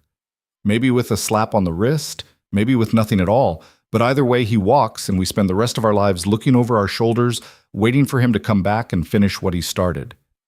Elena moved closer, forcing him to meet her eyes. "I didn't survive my uncle in Grimsby and your haunted house just to die because we were too civilized to do what needed doing. There has to be another way." "Name it." Blackmoor opened his mouth, closed it, turned away and paced to the window, his reflection ghost pale in the glass. Outside, the sun was climbing higher, indifferent to human problems, and the cliff stood sharp and unyielding against the gray sky. "I can't," he said finally. "I can't think of another way. But that doesn't mean... It means exactly what it sounds like. We're out of options." Elena's hands were shaking. She clenched them into fists. "You want to know what I think? I think Catherine tried to do it the right way. She gathered evidence. She documented everything. She probably planned to expose Hale through proper channels. And look where it got her, dead on the rocks with everyone calling it an accident. I won't make that mistake.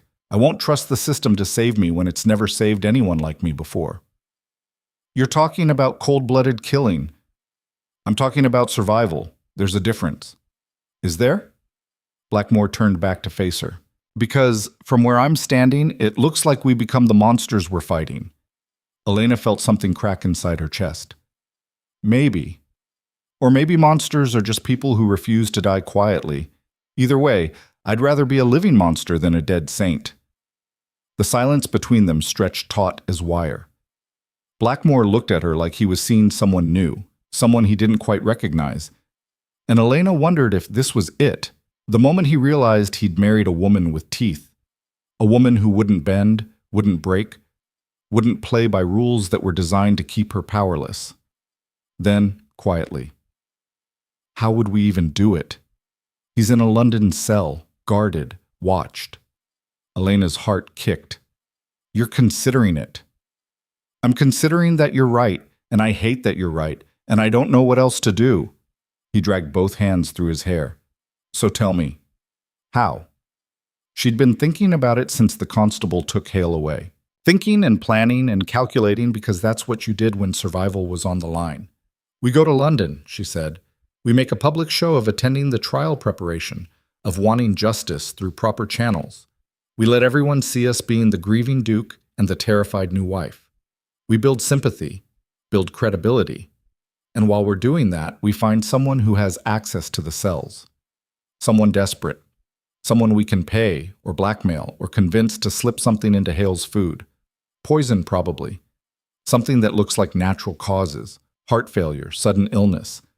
Something that can't be traced back to us. You've thought this through. I've thought about nothing else since they took him away. Elena met his eyes. I know what this makes me. I know what it costs. But I'm willing to pay it if it means we get to live. Blackmoor was quiet for a long moment, then, Catherine would have hated this plan. Catherine's dead. I'm not going to be. No. Something shifted in his expression, grief giving way to something harder, colder. No, you're not. All right, we do it your way, but carefully, slowly. One wrong move and we hang alongside him. Then we don't make any wrong moves. They left for London 3 days later, traveling in the Blackmoor carriage with enough luggage to suggest a prolonged stay. Mrs. Hargrave watched them go with worried eyes and didn't ask questions, which meant she'd probably guessed more than she was saying. The staff had been whispering since the night of the attack. Elena heard them sometimes, snatches of conversation that cut off when she entered a room. The new Duchess was trouble. The new Duchess was dangerous. The new Duchess had killed the doctor, or tried to, depending on who was telling the story. Let them talk. Elena was done caring what people thought. London was gray and loud and smelled like coal smoke and horses, and too many people crammed into too little space. The Blackmoor townhouse sat in Mayfair, all white stone and black railings, and the kind of quiet money that didn't need to announce itself. The staff there were different from the manor, younger, sharper, more aware of fashion and gossip, and who was currently in favor with whom. The butler, a man named Graves who looked like his name, showed them to their rooms with professional courtesy and didn't mention that this was the first time the Duke had used the townhouse in 5 years. "Will you be receiving visitors, Your Grace?" he asked Blackmoor. "No, we're here on business related to the upcoming trial. Privacy is essential." "Of course, sir. I'll inform the staff." When Graves left, Elena turned to Blackmoor. "Now what?" "Now we start building our case. Both the public one and the private one. I'll meet with the prosecutors tomorrow, make sure they know we're cooperating fully.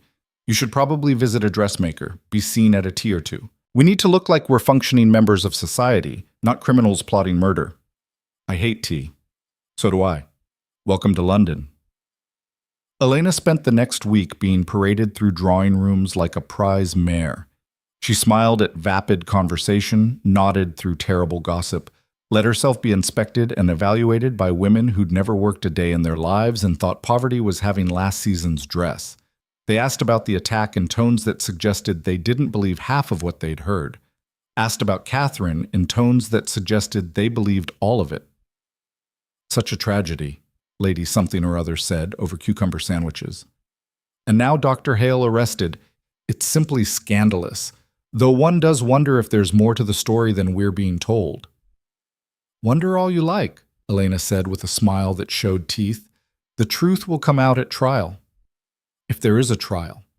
I've heard whispers that the charges might not stick. Doctor, Hale has so many friends in the medical community, you understand. People who will vouch for his character. I'm sure they will.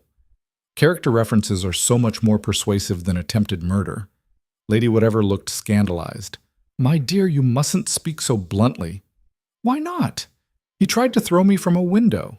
That seems fairly blunt to me. The conversation died after that. Elena didn't care. She was learning that London society had rules, hundreds of them, thousands probably. And the first rule was never say what you mean. Talk around things. Hint, suggest, but never, ever be direct. Well, Elena had grown up too poor to afford indirectness. She said what she meant and meant what she said, and if that made her unsuitable for polite company, so be it.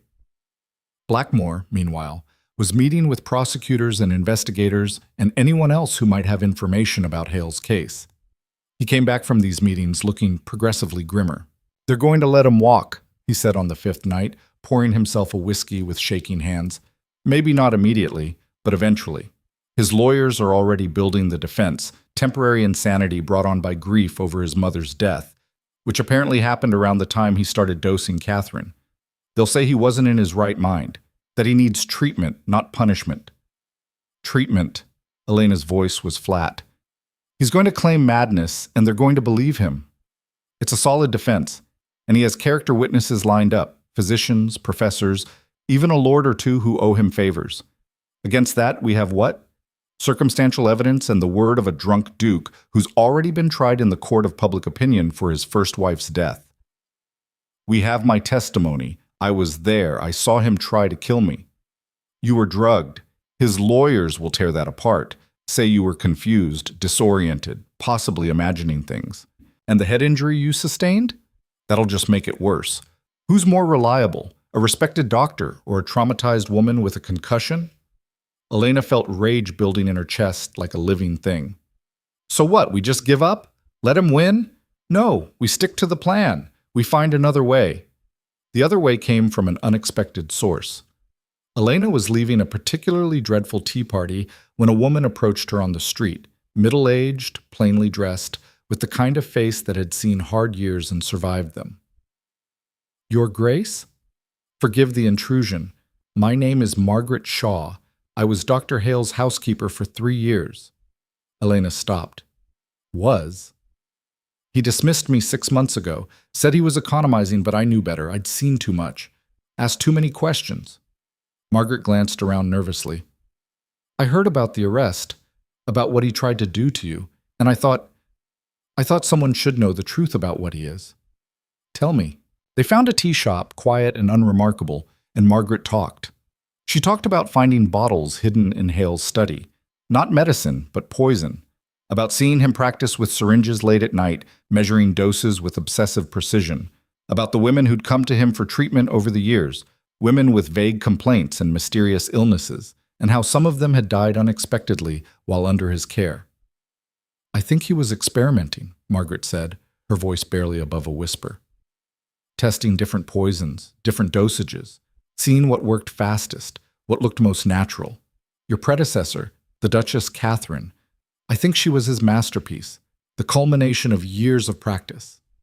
Elena felt sick. How many women died? I don't know. 7, maybe 8 that I knew about, but there could be more. He kept records, journals, notes, detailed accounts of every case. I saw them once when I was cleaning his study. He caught me looking, and that's when he dismissed me. Do you know where these records are? In his study, hidden behind a false panel in the bookcase. I can show you which one if... Margaret stopped. If you're planning what I think you're planning. What do you think I'm planning? Something that'll make sure he never hurts anyone again, legal or otherwise. Margaret leaned forward. I won't judge you, Your Grace. That man is a monster. If the law won't stop him, someone should. Elena studied her. This woman who'd worked for a killer, who'd seen what he was and had the courage to speak up even when it might cost her everything. If I get those records, Elena said carefully, if I bring them to the prosecutors, will you testify to what you saw? I'll do better than that. I'll help you get them. Dr. Hale's house is locked up pending the trial, but I still have a key. We could go tonight if you want. Get the evidence and get out before anyone notices. It was too convenient, too perfect, too much like a trap. Why are you doing this? Elena asked. Why help me? Margaret's expression went hard. Because one of those women he killed was my sister, and I've been waiting 5 years for someone brave enough to take him down. Legal, illegal, I don't care anymore. I just want him to pay. That night, Elena told Blackmoor everything. It could be a trap, he said immediately. Hale could have sent her, could be trying to catch us doing something illegal so he can claim we're trying to frame him. Or she's telling the truth and we finally have real evidence, evidence that could actually stick. And if we're caught breaking into his house, then we claim we were looking for proof of his crimes. We're the victims here. We have every right to want answers. Elena paced the room, thinking. But we can't go ourselves. Too obvious. We need someone who won't be connected to us, someone expendable. You want to hire a thief. I want to hire someone who knows how to get in and out of places without being seen. Someone who won't ask questions as long as the money's good. Blackmoor rubbed his face. I know someone, an old school friend who went a different direction than the rest of us. Makes his living acquiring things that don't belong to him. Discreetly. Perfect. Get him. Tell him we need a job done tonight. The man who showed up 3 hours later looked nothing like a thief. He was well-dressed, well-spoken, and introduced himself as James Hartford with the kind of easy charm that probably opened a lot of doors, locked or otherwise. Adrian? He shook Blackmoor's hand. Been a while. I heard you'd become a hermit. I got better. James, this is my wife, Elena. Your Grace, James bowed. I understand you need something retrieved. Adrian was frustratingly vague on the details. Elena explained. The house, the study, the hidden panel, the journals. James listened without interrupting, his expression neutral. That's breaking and entering, he said when she finished. Plus theft. If I'm caught, I'm looking at years in prison. If you're caught, we don't know you, Blackmoor said. That's the deal. But you won't be caught. You never are. Flattery and threats. You always did know how to motivate me. James named a price that made Elena's eyes water. Half now, half when I deliver the goods. And I wanted in writing that if this goes south, you'll use your considerable influence to get me out of whatever hole I land in. Done. They shook on it. James left with Margaret to scout the location, and Elena and Blackmoor were left alone in the townhouse, waiting. This is insane, Blackmoor said. I know. If it works, then we have real evidence. Proof that Hale's been killing women for years. The kind of proof even his lawyers can't explain away. And if it doesn't work? Elena didn't answer. They both knew what failure meant. James and Margaret returned at 3 a.m, filthy and triumphant.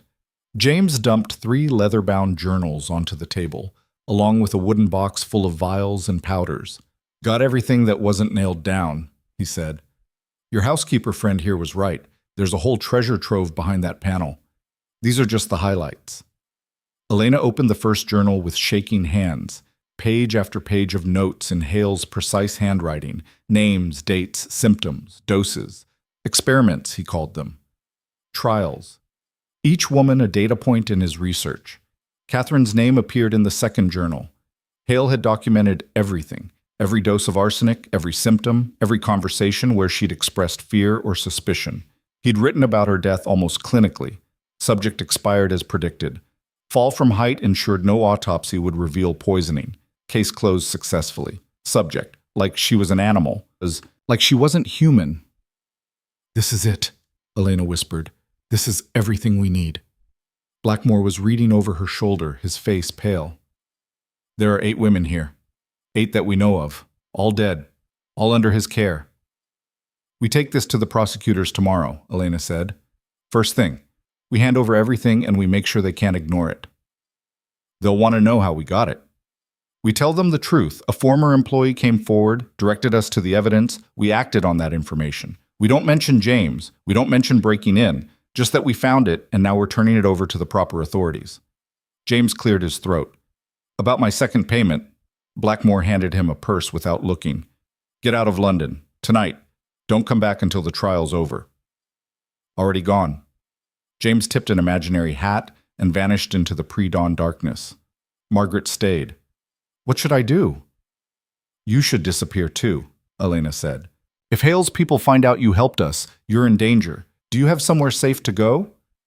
My sister's husband, the widower, he has family in Scotland.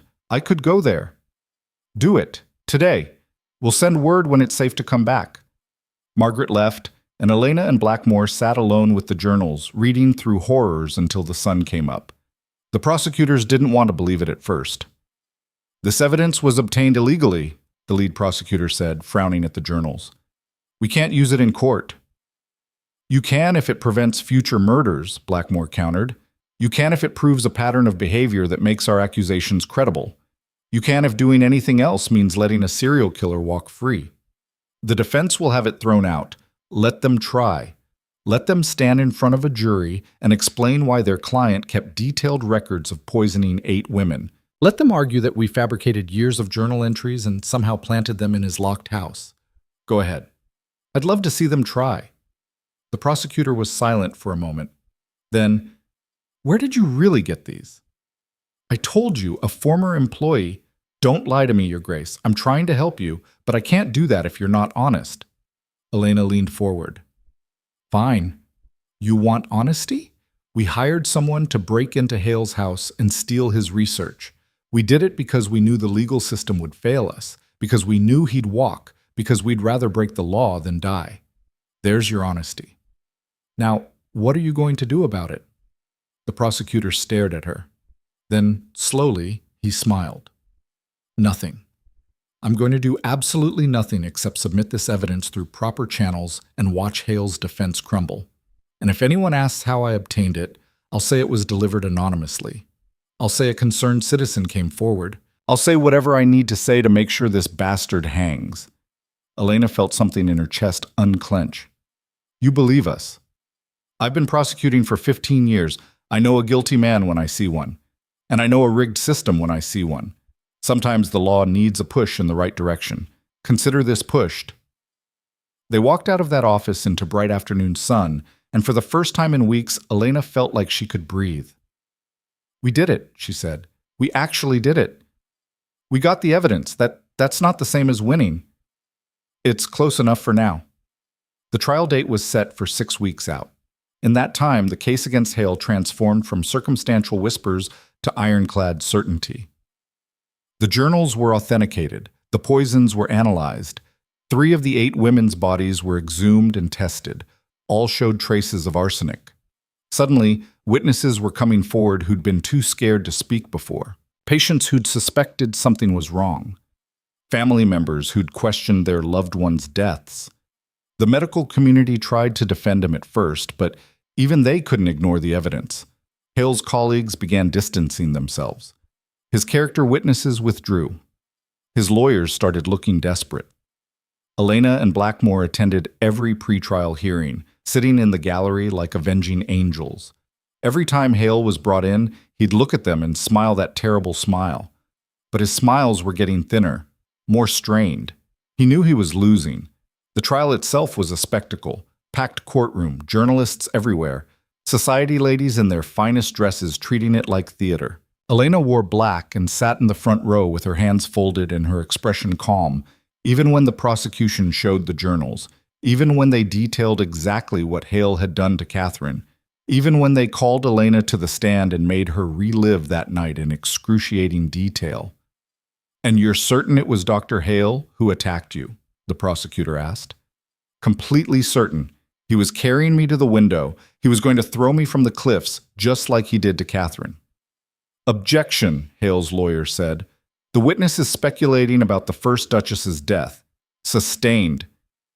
I'll rephrase, the prosecutor said smoothly. Dr. Hale told you he'd killed the first Duchess, did he not? He did. He confessed everything, said she'd discovered he was poisoning her, said she was going to expose him, so he killed her and made it look like an accident. The courtroom erupted. The judge called for order. Hale's lawyer looked like he wanted to die. Blackmoor testified next, calm, measured, devastating. He talked about finding the journals, about the arsenic in Catherine's medicine, about years of suspicion that everyone had dismissed as grief and paranoia.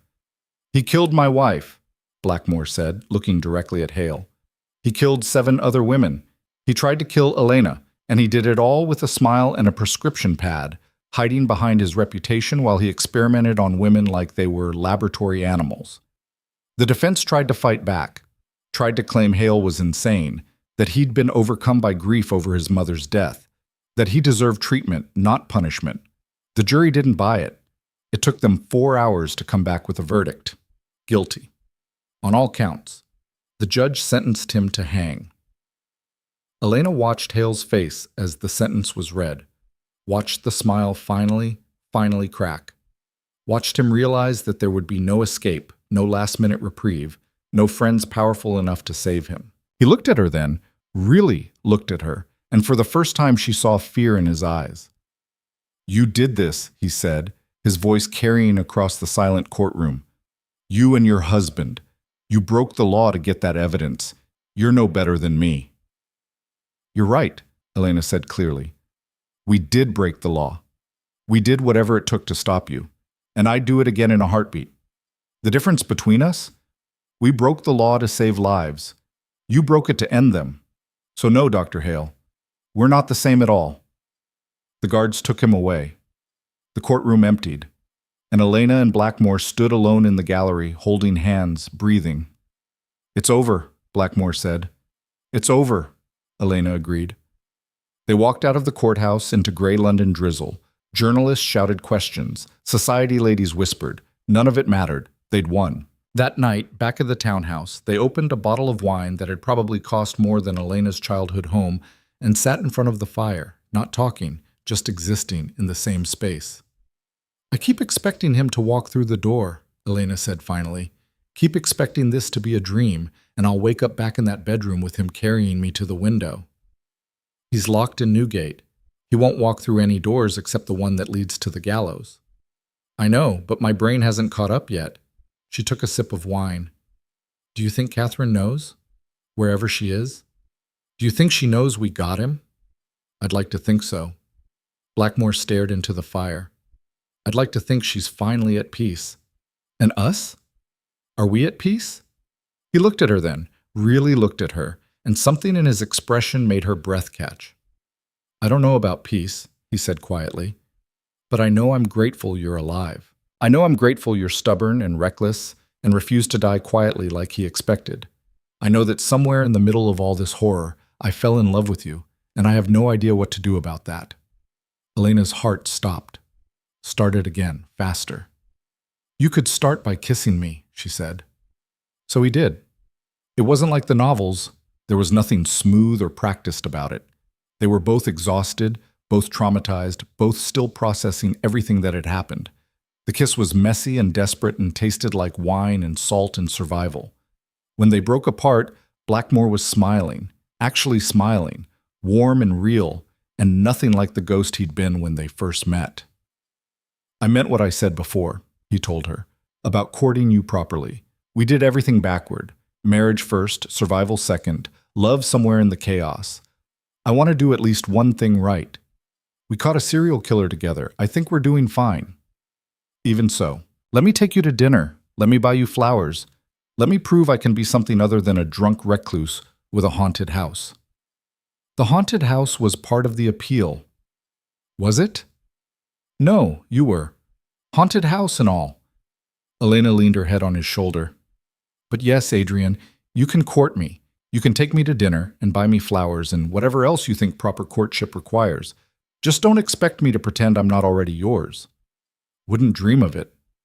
They sat there until the fire burned low and the wine was gone, and for the first time since coming to Blackmoor, Elena felt safe. Actually, truly safe.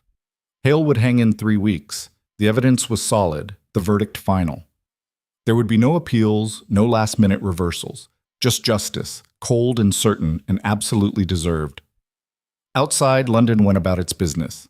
Inside, 2 people who'd survived the unsurvivable sat together in the firelight and planned a future neither of them had thought they'd live to see. They didn't attend the execution.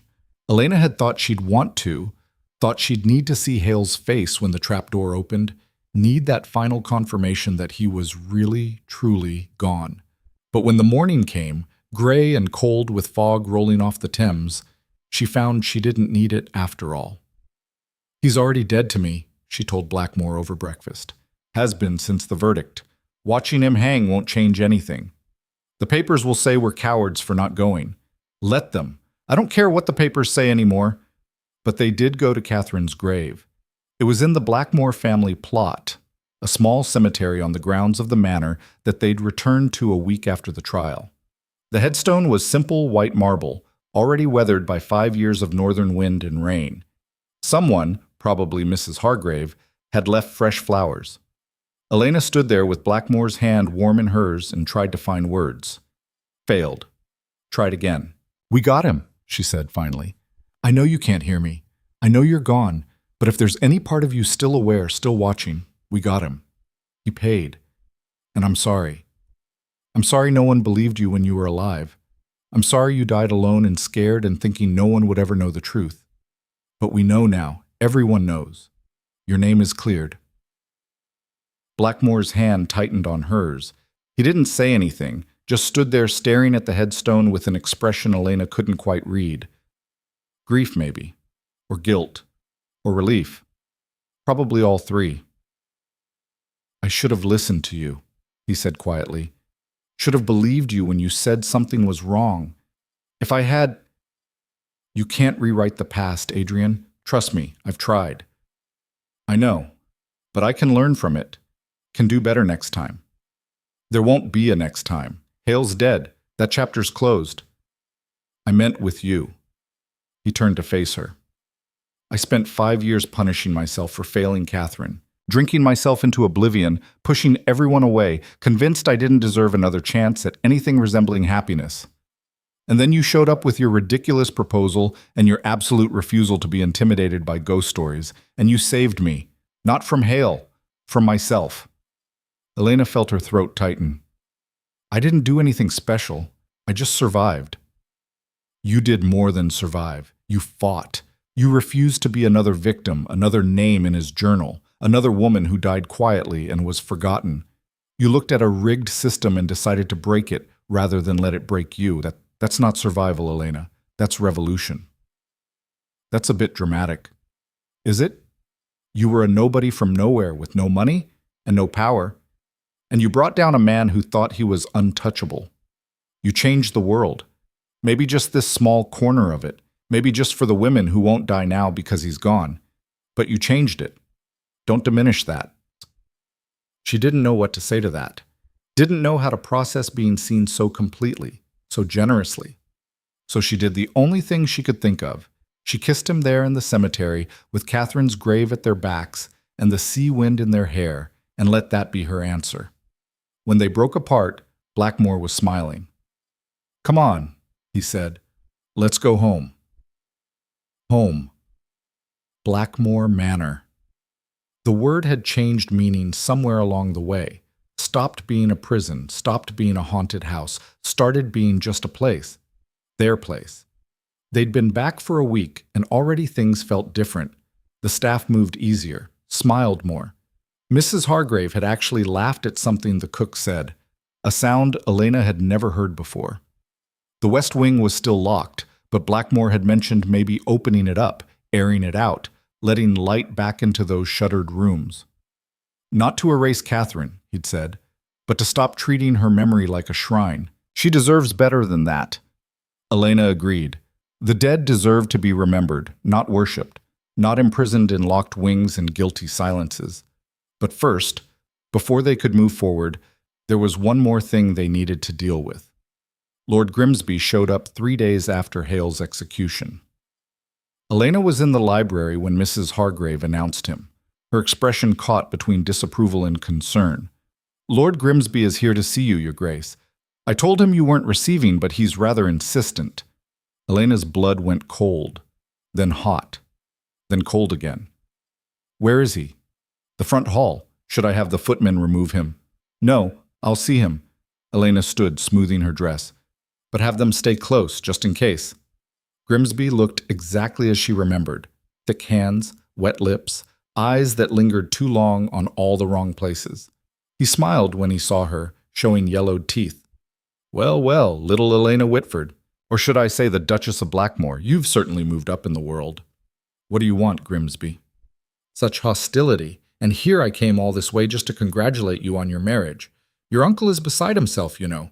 Thought he had you all arranged, and then you went and married a duke instead. Quite the coup. Again, what do you want? Grimsby's smile widened. Your uncle sent me to collect a debt. See, he'd already accepted my offer for your hand, already spent some of the money I'd advanced him, and then you disappeared, left him high and dry. That's breach of contract, Your Grace, and I'm here to collect what I'm owed. Elena felt rage building in her chest. You're owed nothing. I never agreed to marry you. That was my uncle's arrangement, not mine. Your uncle was your legal guardian at the time. His agreements are binding. Not anymore. I'm married now, to someone else. You have no claim on me. Perhaps not on you, but on your uncle's estate? On the money he owes me? That's another matter. Grimsby took a step closer. Elena held her ground. Unless, of course, you'd like to settle the debt yourself, I'm sure we could come to some arrangement. A woman like you, married to a wealthy duke, a few £1,000s would be nothing to you now. You want me to pay you for the privilege of not having married you. I prefer to think of it as compensation for my disappointment. I was very much looking forward to having you in my household, very much looking forward to teaching you your proper place. The threat was clear. Elena's hands clenched into fists. Get out! I don't think you understand, I understand perfectly. You're a parasite who preys on desperate women, and now you're angry that I escaped. Well, here's some news for you, Grimsby. I'm not desperate anymore. I'm not powerless. And if you ever come near me or my family again, I will make it my personal mission to destroy you. I took down a serial killer. You think I can't handle a petty little man with delusions of importance? Grimsby's face went red. You can't speak to me like that. I just did. Now get out of my house before I have the footmen throw you out. Your uncle? My uncle can rot. I owe him nothing. He sold me like livestock, and I will spend the rest of my life making sure everyone knows it. So if you want to collect a debt, go after him. See how far that gets you, but leave me alone. Grimsby stared at her, and Elena saw the exact moment he realized he'd lost. That the girl he'd thought he could intimidate and control had become someone else entirely, someone who bit back. This isn't over, he said, but his voice had lost its confidence. Yes, it is. You just don't know it yet. He left. Elena stood in the hall shaking, adrenaline coursing through her. And when Mrs. Hargrave appeared with worried eyes, Elena surprised herself by laughing. Did you hear all that? Every word, Your Grace. Shall I bar him from the grounds permanently? Please. And if he or my uncle contact us again, send it to our solicitor. I'm done dealing with them directly. Understood, ma'am. Mrs. Hargrave hesitated. If I may say, you handled that beautifully. Thank you, though I think I might throw up now. That's allowed. You're only human. Elena did throw up, actually, twice. Once from the adrenaline crash and once from something else entirely that she'd been suspecting for a week now but hadn't wanted to acknowledge. When Blackmoor found her an hour later, she was sitting on the bathroom floor with her head against the wall, trying to decide if what she was feeling was terror or joy or some horrible combination of both. Elena? He knelt beside her. Mrs. Hargrave said Grimsby was here. Are you all right? Did he hurt you? No, I'm fine. I threw him out. Might have threatened to destroy him. It was very satisfying. Then why are you on the floor? Elena looked at him, at this man who'd become her husband, her partner, her friend, and somewhere along the way had become the person she couldn't imagine living without. I'm pregnant, she said. The words hung in the air between them. Blackmoor's expression went blank, then shocked, then something Elena couldn't quite name. Are you sure? Pretty sure. I've missed 2 courses, I've been sick every morning, and my body feels like it belongs to someone else. So unless I've developed some exotic disease, yes, I'm pregnant. Blackmoor sat down hard on the floor beside her. We've only been married 3 months. Apparently that's all it takes. I meant, we never discussed this. Children. Whether you wanted them. Whether we were ready for... I know what you meant, and no, we didn't discuss it, but it's happening anyway, so we're going to have to figure it out. Elena took a shaky breath. Are you angry? Angry? Elena, I'm terrified. I'm thrilled. I'm completely unprepared. He stopped, laughed. I'm going to be a father. Looks like it. With you. Also looks like it. He turned to her, and his eyes were wet. Catherine and I tried for years. It never happened. The doctors said it probably never would. And I'd made peace with that, with the idea that the Blackmoor line would end with me. But now you're stuck with me and whatever tiny human I'm currently growing. I'm not stuck. I'm blessed. I'm impossibly, unbelievably blessed. He kissed her then, gentle and reverent, like she might break. Elena kissed him back harder, reminding him she wasn't fragile, wasn't something to be handled with care. When they broke apart, both breathless, Blackmoor rested his forehead against hers. We're really doing this, he said, building a life, having a family, moving forward instead of backward. Looks like it. I love you, Elena Blackmoor. I should have said it sooner. Should have said it every day since the trial. But I'm saying it now. I love you. I choose you. Every day for the rest of our lives, I choose you. Elena felt tears prickling at her eyes. I love you too. Even though you're dramatic and you drink too much and you have a truly ridiculous number of rooms in this house. I'll work on the drinking, the rooms we're stuck with. We'll need them. For the baby. And maybe more babies if this one doesn't kill me. Let's survive this one first. They sat on the bathroom floor together, holding hands, planning a future that had seemed impossible 6 months ago. When Elena had showed up at that inn with nothing but desperation and a half-formed plan, she'd thought she was trading one cage for another, but somewhere along the way the cage had opened. The bars had come down. She was free. The pregnancy was brutal. Elena spent the first 4 months alternating between nausea and exhaustion, and Blackmoor hovered like an anxious bird, bringing her tea she couldn't drink, and books she couldn't focus on, and worrying himself into early gray hair. I'm not dying, she told him after the third time he'd burst into her room to check on her. I'm just pregnant. Women do this all the time. You're not just any woman. You're my woman. I'm allowed to worry. You're allowed to be reasonable. Worrying yourself sick doesn't help either of us. He tried to back off. Mostly failed. Elena found it simultaneously annoying and endearing. By the 5th month, the sickness had passed and her body had started changing in ways that fascinated and terrified her. Blackmoor was fascinated too. He'd spend hours with his hand on her growing belly, feeling for movement, talking to the baby in low tones about everything and nothing. You're going to be so loved, he told her stomach one night. Your mother is fierce and brilliant and refuses to let anyone tell her what she can't do. You're lucky to have her. We both are. Elena's heart cracked open a little more with every word. They opened the West Wing in her 6th month. It had been Blackmoor's idea to clean out Catherine's rooms, to repurpose them as a nursery. Elena had been hesitant at first, worried it would feel like erasing her, but Blackmoor had been firm.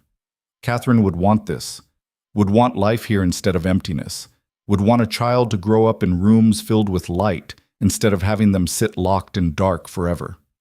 So they'd opened the doors and let the sun in and aired out 5 years of grief.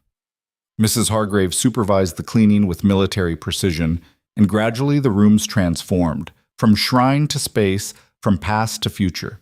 They painted the nursery pale yellow, installed windows that actually opened, brought in furniture that was soft and new and smelled like possibility instead of decay. Elena stood in the doorway watching workers hang curtains and felt something settle in her chest. Peace, maybe, or acceptance, or just the simple knowledge that they were building something good on top of something terrible, and that was allowed. That was healing. What do you think? Blackmoor asked, coming up behind her and wrapping his arms around her belly. I think Catherine would approve. I think so too. The baby came early, 2 weeks before the expected date, during a storm that rattled the windows and reminded Elena uncomfortably of the night hail had attacked her. The labor was long and painful and completely undignified, and Elena spent most of it cursing Blackmoor for his role in putting her in this position. Never again, she panted between contractions. Never, ever again. I'm going to kill you. I'm going to, oh, sweet merciful. You're doing wonderfully, the midwife said. I'm dying. I'm being torn in half. This is worse than hail. Don't compare childbirth to attempted murder, Blackmoor said, holding her hand while she tried to crush his fingers. That's disturbing on multiple levels. I'll compare it to whatever I want. This is your fault.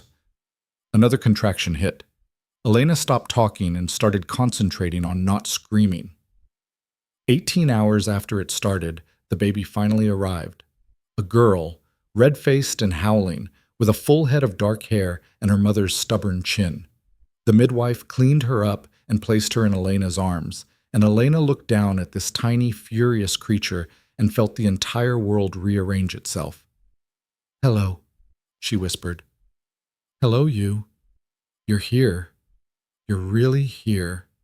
Blackmoor was crying, actual tears streaming down his face, and he reached out with one finger to touch the baby's impossibly small hand. She grabbed it immediately, holding on with surprising strength. "She's perfect," he said hoarsely. "She's absolutely perfect. She's loud. Takes after her mother. Watch it, or I'll break the rest of your fingers." They named her Catherine Elena Blackmoor. Catherine for the woman who should have lived to see this day. Elena because Blackmoor insisted. "She should have your name," he said. "Should carry your strength." "She already has it. Look at her. She's going to be trouble." "Absolutely, just like her mother." Catherine, they called her Cat almost immediately, grew fast. Too fast. Elena would blink and suddenly 3 months had passed. 6 months. A year. The baby who'd been so small she fit in the crook of one arm became a toddler who explored the manor with fearless determination, pulling herself up on furniture, laughing at the dogs, terrorizing the staff with her refusal to stay in one place. She had her father's eyes and her mother's temper, and Blackmoor was completely, utterly besotted. "I've created a monster," Elena said, watching him let Cat pull his hair while he made ridiculous faces. "You've created perfection." "She threw porridge at Mrs. Hargrave this morning." "Mrs. Hargrave said it was character building." "For who?" "Both of them, probably." Elena laughed and settled into the chair beside them, watching her husband and daughter play. This moment, this ordinary, mundane, precious moment, felt like the opposite of everything she'd survived to get here. Felt like the reward for refusing to give up, to give in, to let the world grind her down. Blackmoor looked up and caught her watching. "What?" "Nothing. Just thinking about how different my life could have been." "Would you change it if you could go back?" Elena thought about it, really thought about it. Thought about her father's death, her uncle's betrayal, that desperate proposal in the inn. Thought about the terror and the poisoning and the trial. Thought about all the moments she'd been absolutely certain she was going to die. "No," she said finally, "I wouldn't change any of it, because all of it led here. To you, to her, to this. Even the parts where you almost died, especially those parts. They made me who I am. They made me strong enough to be here." Cat chose that moment to grab Blackmoor's nose and yank, hard enough to make him yelp. Elena laughed, and Blackmoor mock glared at both of them, and somewhere in the background the house settled on its foundations like something exhaling. The ghosts were gone. The shadows had lifted. Blackmoor Manor was just a house now. A very large, slightly drafty house on the northern coast where a family lived and loved and built their future. Years passed. Cat grew. So did their family, a son 2 years later, another daughter 3 years after that. The manor filled with noise and chaos, and the particular kind of beautiful disaster that came with raising children who'd inherited their mother's stubbornness and their father's dramatic streak. Elena took over management of the estate when Blackmoor's health started failing. Nothing serious, just age and old injuries catching up with him. She discovered she was good at it, at managing accounts and staff, and the 1,000 small details that kept a place like Blackmoor running. The society ladies who'd once whispered about her being unsuitable, being nobody, being far too direct, they came to her now for advice, for guidance, for help with their own problems. The Duchess of Blackmoor, they called her. The woman who'd brought down a killer. The woman who'd saved herself and countless others. Elena didn't think of herself that way. She was just Elena, survivor, wife, mother, woman who'd refused to die quietly, But she let them have their stories. Stories were important. They shaped how the world saw you, how you saw yourself. And this story, her story, had a good ending. On Kat's 10th birthday, Elena took her daughter to Catherine's grave. "Who was she?" Kat asked, reading the headstone. "She was your father's first wife. She died a long time ago, before you were born." "That's sad." "It is. But she'd be happy now, I think. Happy that you're here. That we're here." Elena knelt down to Kat's level. "Your father named you after her because she was brave and kind and deserved better than what the world gave her. And I want you to remember that. Remember that you carry her name and her strength, and that means you have a responsibility to use both well." Kat nodded solemnly. "I will, Mama. I know you will. You're already fierce as anything. You remind me of myself at your age." "Is that good?" "Depends on who you ask. Your grandmother would have said no. I say yes." They left flowers, yellow roses, Catherine's favorite according to the household records, and walked back to the manor hand in hand. Kat chattered about her birthday party, about the pony her father had promised her, about everything and nothing. Elena listened with half an ear, the other half focused on the manor rising ahead of them. It looked different now, warmer somehow, even though they hadn't changed the stone or the structure. Maybe it was just that she saw it differently, saw it as home instead of prison. Blackmoor was waiting on the steps when they arrived, silver-haired now, but still tall, still steady. He smiled when he saw them, and Elena felt her heart do that stupid flutter it had been doing for 11 years now. "There are my girls," he said, sweeping Kat up in a hug. "Did you visit Catherine's grave?" "We left flowers," Kat announced. "Yellow roses because they were her favorite." "That was very thoughtful. Mama says I'm named after her." "You are, and you're just as brave as she was, just as stubborn as your mother. Is that good?" "Absolutely. Stubborn women change the world."